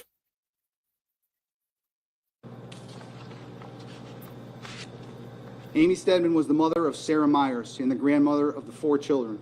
Further investigation determined that Sarah Myers and the children resided elsewhere within the same apartment complex. Given the magnitude of this incident, the mechanic. Yes, this case is jolly awful as well. Yes, this is a terrible, terrible case. Police Department immediately requested assistance from New York State. This guy looks like what's his face from The Sopranos, doesn't he? State Police Major Crimes Unit, Bureau of Criminal Investigation, and Forensic Investigation Unit. Those resources responded immediately and have worked alongside our investigators throughout this entire case. On June 24, 2026, autopsies were conducted by Dr. Michael Sikorica at Albany Medical Center. During those examinations, it was determined that one of the children suffered fatal sharp force injuries. Triggering. At this time, however, the causes and manners of death for all 6 individuals remain pending additional investigation in toxicology testing. I will say that there is recovered evidence inside the apartment to indicate intentional poisoning, to include numerous prescription and over-the-counter medications. So they were poisoned before. What he's getting at here, they were probably poisoned before they were unalived. Is that what he's saying? We understand the public's desire to identify someone to hold responsible. However, it is important that this investigation be completed thoroughly and professionally before final conclusions are reached. Yeah, Junior Soprano. Oh, he looks just like him. Oh.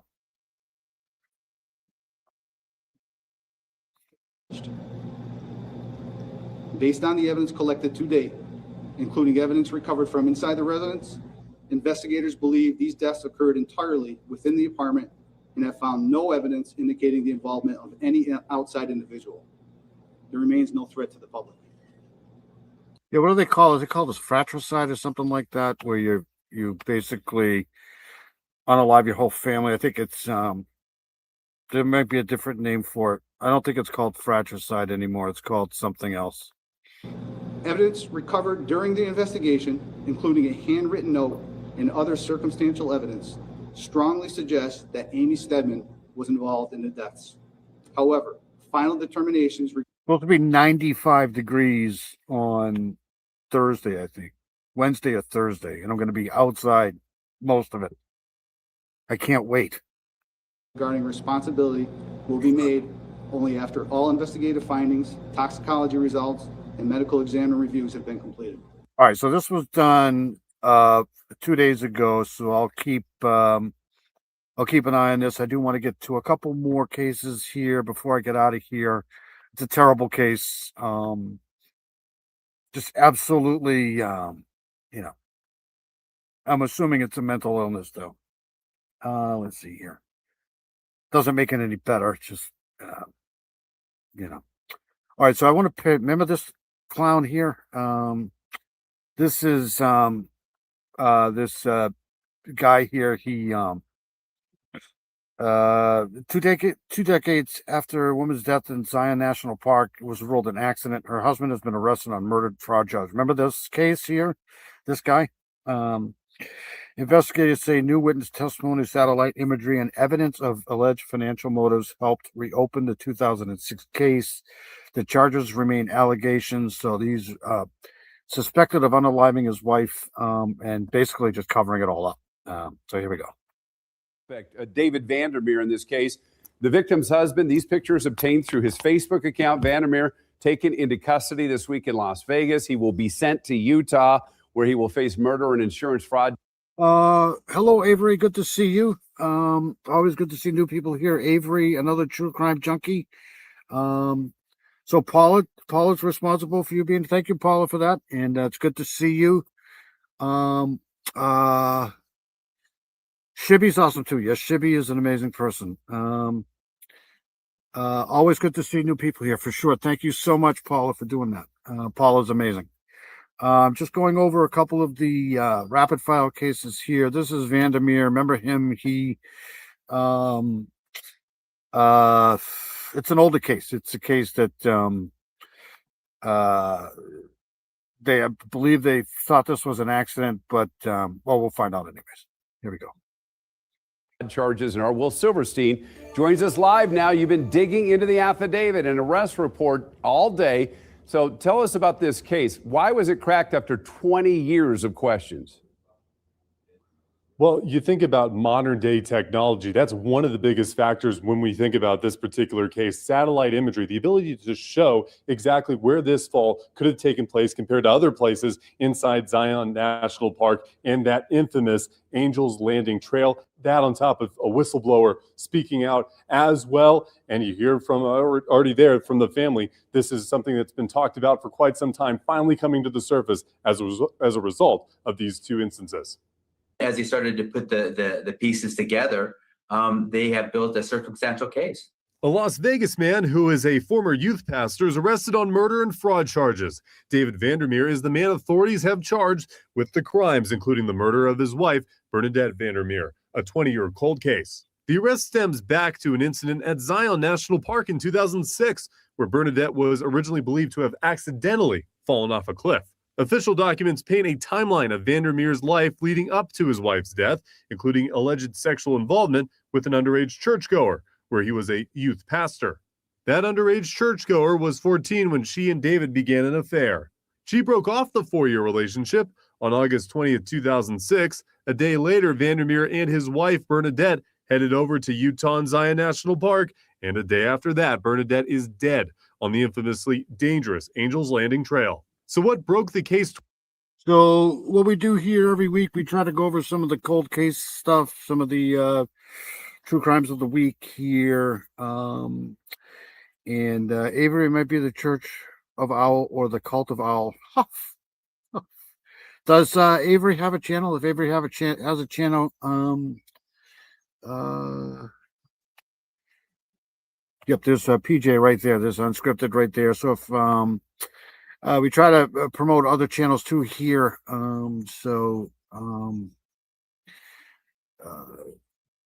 Feel free to throw your channel in here. Or you don't. Okay. That's okay. All right. So let's get back to this here. Good to see everybody for sure.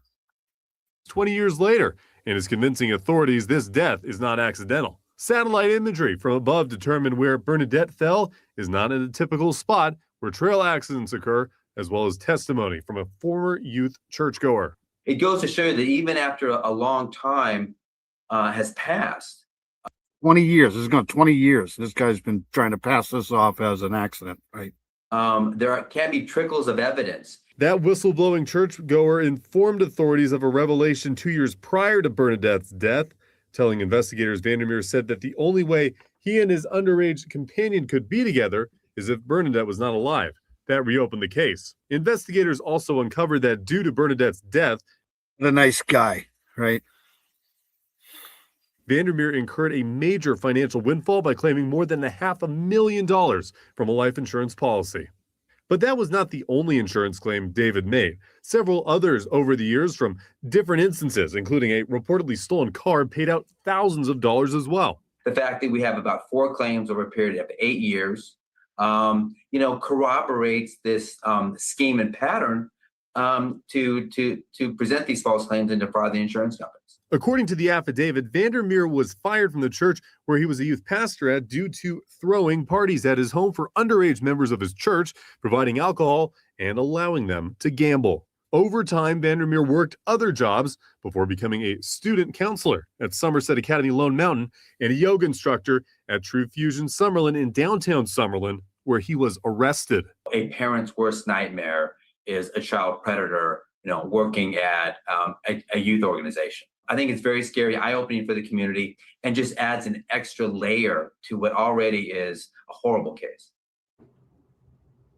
And that's trial attorney there, Trey Lovell, providing his insight for us this evening. Also in that affidavit, as you've previously seen mentioned here, is the fact 3 marriages since Bernadette's death, 4 in total. These people are everywhere. These people hide everywhere.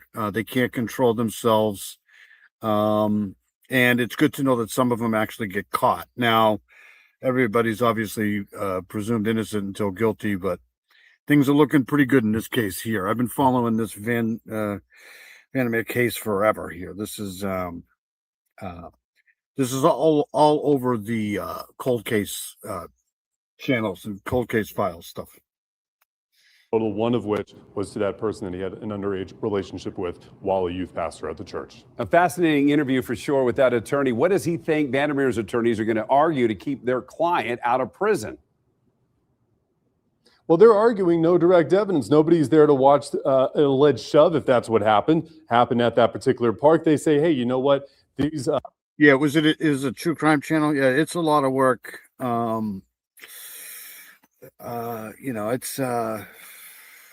It's tough. It's not easy to do for sure. There's some really good professionals like Southern Gals in here. She's great at it. Mr. Steve, obviously. I mean, there's some really, really great people who do this. Yes, Charlotte is absolutely amazing. That's being a good researcher. Yep. Have a good night, Paula. We love you. Paula's amazing. Paula is she does great work too. Paula's just great. Does Chris come in here? Who's Chris? You mean Chris Mob Chris? All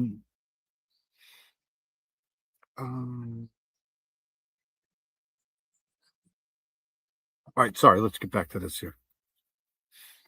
Instances that happen with the satellite imagery, sure, they map out where accidents or suicides may have taken place, but what about this particular case? There's plenty of other places, more than 15, where people have unfortunately fallen off that trail there at Angel's Landing. Sure, they happen in other areas of that hike, but it's an infamously...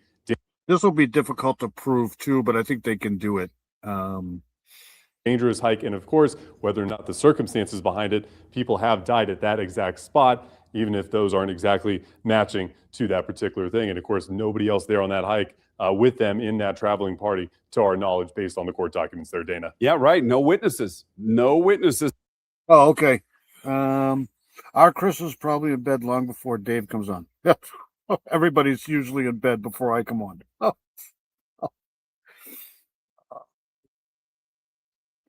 To this, it's going to be a fascinating trial. If it gets to trial, it'll be a fascinating trial, and our cameras will be there for sure. All right. Okay, so one more, and then we'll get out of here. Like I said, I apologize for some of the issues we had tonight with the internet, but I think I figured it out. I'm going to have to reboot my computer before I go live. I don't know why that is, but that's just the Cult of Owl. All right, so here we go with this case here. This is another one of these, and I wanted to get into the latest on the Jody Huisentruit stuff tonight too, but I don't have time. Let's see. Okay, so this is pregnant teen unalive 50 plus years ago, found in the Mississippi River, is identified as a San Diego native, and this was done 3 days ago here. A pregnant teenager unalived and found in the Mississippi River more than 50 years ago was identified recently as a San Diego native Cheryl Edwards. And I think she has actually 3 names. She was known as the Jane Clinton Doe here. So let's go and check this out here, and then we'll get out of here. Investigators identified the pregnant teenager found shot to death along the Mississippi River in Iowa as Cheryl Edwards. For 50 years, she had been known only as Jane Clinton Doe. As Chandler Brindley reports, her identity was confirmed through investigative genetic genealogy. April 11th, 1975, fishermen found a body of what was thought 1975. right? That was a year before the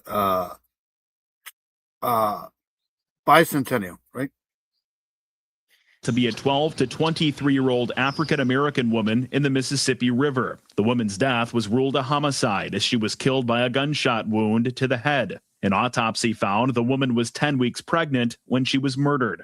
After more than 50 years of investigating, the case was brought to the DNA Doe Project from the Iowa Department of Public Safety. The project is a group which works on identifying John and Jane Does. What we do is when there's DNA available, it goes to a lab first. They create what's called a profile that we then upload to the databases that are accessible to the public. We can use GEDmatch, we can use Family Tree DNA, and we can use a nonprofit one that's called DNA Justice. Last October, a team of 16 genealogists came together over a span of a few days to work on.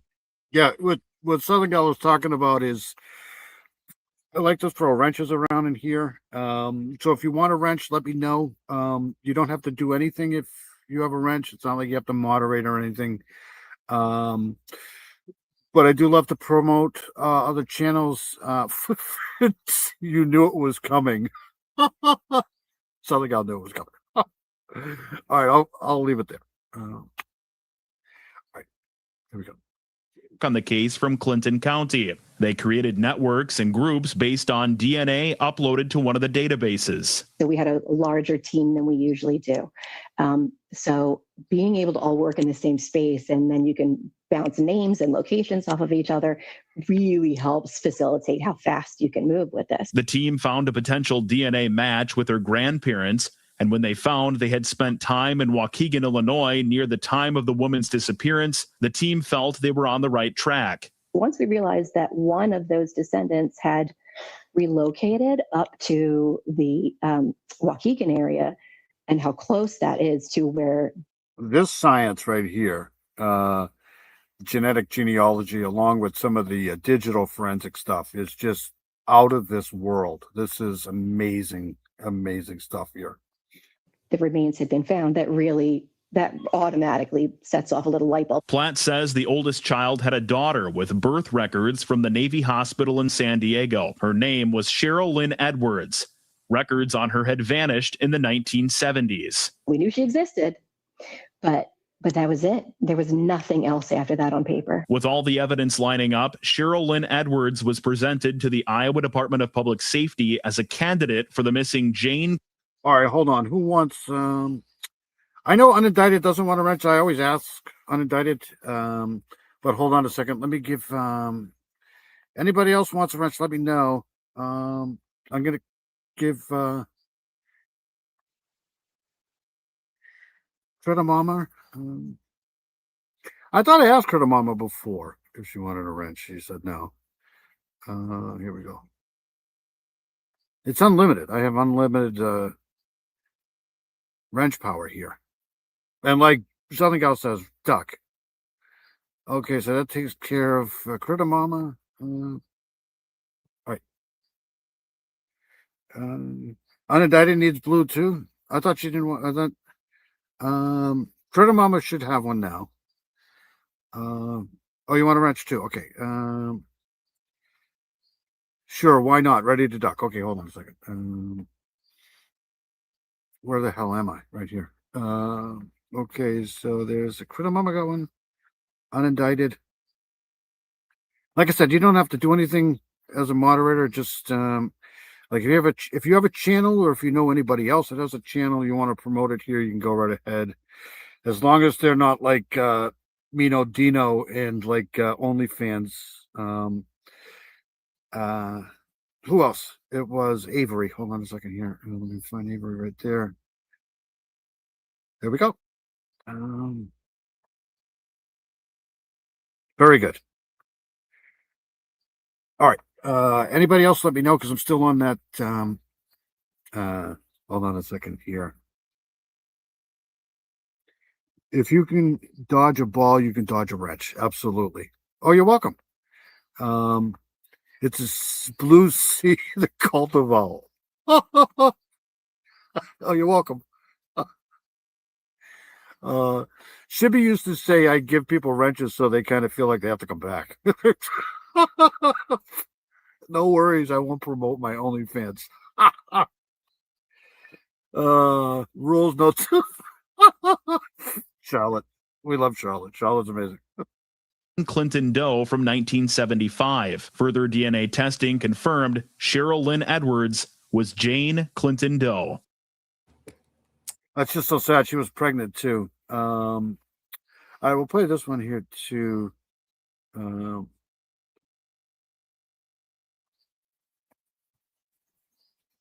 Hold on a second here. A cold case possibly finding closure. After nearly 3 decades, authorities have arrested a man they say is responsible for the brutal murder of a 23-year-old San Diego woman. Good evening, and thank you for joining us. I'm Carlo Cicchetto. The unclothed body of Diane Ayers was found near the Balboa Park golf course back in 1999. She had been strangled to death. Investigators say DNA recovered from the scene finally led them to 52-year-old Christopher Creek. News 8's Richard Allen is live at the Hall of Justice with more on Creek's criminal background and how Diane Ayers' family is reacting tonight. Richard. Well, Carlo, that's right. Now, Diane Ayers was last seen alive in September of 1999 in her South Park apartment. See, this is not me, right? Like, if I'm walking and I see a camera with really, really bright lights, I'm not going to do this. I'm not going to walk by here. I'm going to go around. I don't want to be anywhere near this stuff here. So I don't know why some people are like this, but I'm not one of them. I would stay far away from this. You can see, I mean, these lights that are on this camera, this guy, this the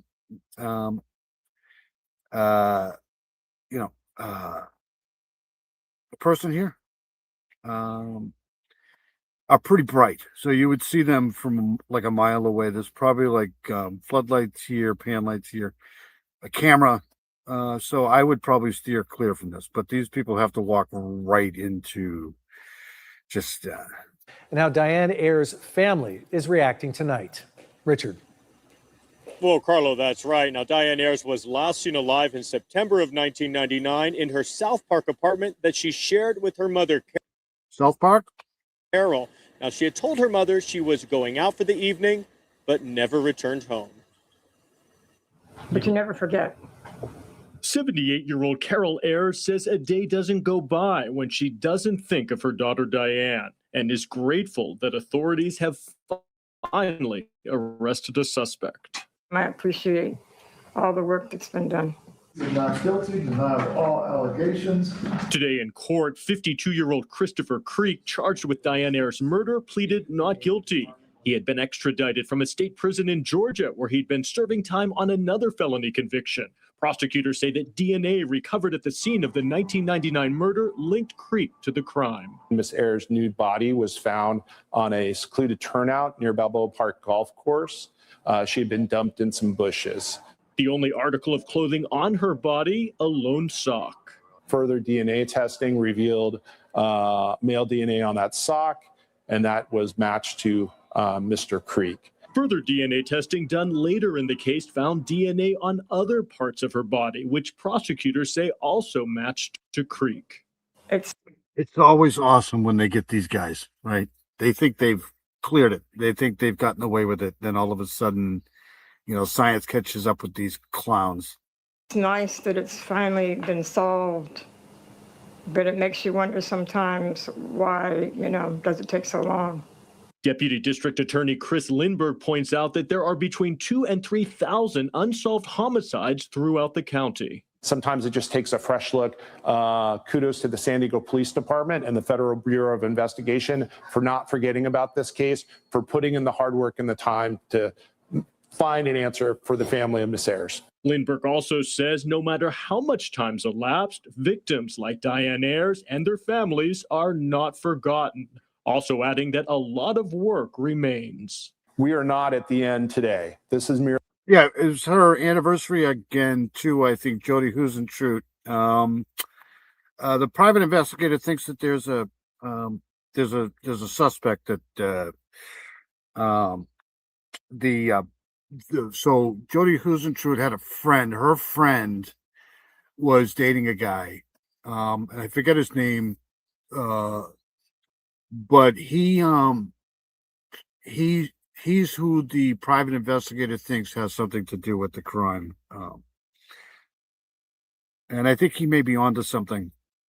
Merely the start. It's been almost 30 years that the family has.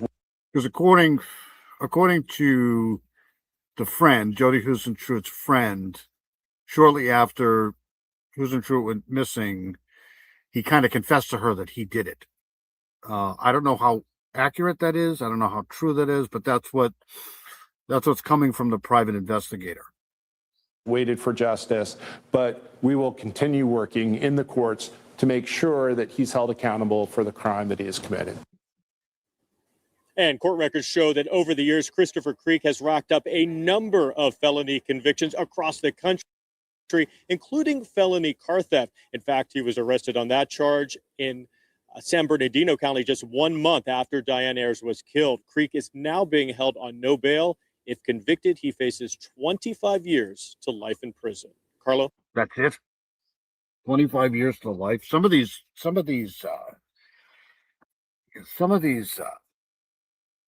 sentences are just a joke. 25 killing somebody, 25 years, really? You could probably get more time for driving under the influence. What is the news reporter's name? Jody Huisentruit. Don't ask me how to spell it. Yeah, I was on to him too early on in the case because he was a little odd. That whole situation was a little odd. Yeah, Jody's last name is tough for me to spell. It's Tracy would know if Tracy's still in here. Tracy knows everything. Who's in true? I want to say Huisentruit, something like that. All right. Anyways, I'm going to get the hell out of here. I've been bothered you guys long enough. All right. Yeah. I think Southern Gal's right. I know it's HU. Googling. Yeah. I'm pretty sure it's HUISENTRUIT, something like that. Tracy knows everything, so I would go with what Tracy says. Then again, I think Southern Gal's right. I don't know. All right, so I'm going to get out of here. All right, so I just want to thank everybody for coming in. Mustang, you're amazing. Thank you for everything you do for the channel. Wouldn't be the same without you here. Mustang's the one. Mustang, Paula, and everybody else, they put all of the great channels in here, so thank you for that, Mustang. Southern Gal, you're amazing. You do a great job. You're fantastic. Southern Gal's amazing. Thank you so much for coming in. Tracy, thank you so much for showing up here. Tracy's amazing. Tracy is quad axle Mimi here. Avery, thank you for coming in. Appreciate you being here. I thank Paula for that. UCC, thank you so much. It's good to see that you finally got a wrench. Always good to see you here. Charlotte, it was good to see you. It was worth the live tonight. Charlotte's amazing. She's been here pretty much from the beginning. Charlotte's just Charlotte. She's awesome. It's always good to see you. Hope you're well. Critter Mama, thank you so much for being here. I know it's late for you, but thank you anyways. Congratulations on the wrench. Let's see here. I know that Mino Dino was in here. Mino Dino's awesome. Farq's awesome too. Gretchen was in here. Gretchen's amazing. Leslie and Billy was in here. Thank you, Leslie and Billy. I know Carol was in here. I'm going to forget people tonight for sure because, that's just the way it goes. Let's see here. I know that Peggy O was in here. Peggy O's amazing too. She's got a great channel. Peggy O is awesome. Let's see here. And for those who watch on the replay, I know a lot of people watch the replay, so I appreciate that 100%. Cindy Lean was in here. Cindy Lean's awesome. Thank you, Cindy. I haven't seen Miranda Lee either. I'm starting to worry about Miranda. I hope Miranda's well. And if anybody has any information on Jenny 8675309, I put my email in here. So let me know what's going on with her. JP was in here. JP's amazing, great musician. We played some of his stuff tonight. That came out good, even though I had computer issues. All right, let's see here. Like I said, I know I'm going to miss some people saying goodnight to some people in here because there's just a lot to go up over here. And if I miss you, I apologize. Let's see here. All right, so I'm going to get out of here. I hope you guys have a great week. Nicole was in here. Nicole's right there. Nicole's amazing too. Thank you, Nicole. Lita Joe's right there. There's Carol right there. Like I said, thank you everybody for coming in. Good night, John Boy. All right, whatever you guys do, don't die, right? Let's not do that. And I want everybody to have a good week. Enjoy. If I don't see you, I think Jenny was friends with Big Fish. She may know. Yeah, I think that's accurate. I haven't seen Big Fish around either. But everybody stay safe. That's all I care about. And I'll see you guys next week. I'm not sure if I'm going to do two lives next week. I'm not sure. But I know I'm going to have an extra day off, so I might, because there's a lot to go over. All right, anyways, I'll see you guys later. Thank you guys very much for everything you do, being here and everything. Have a good week.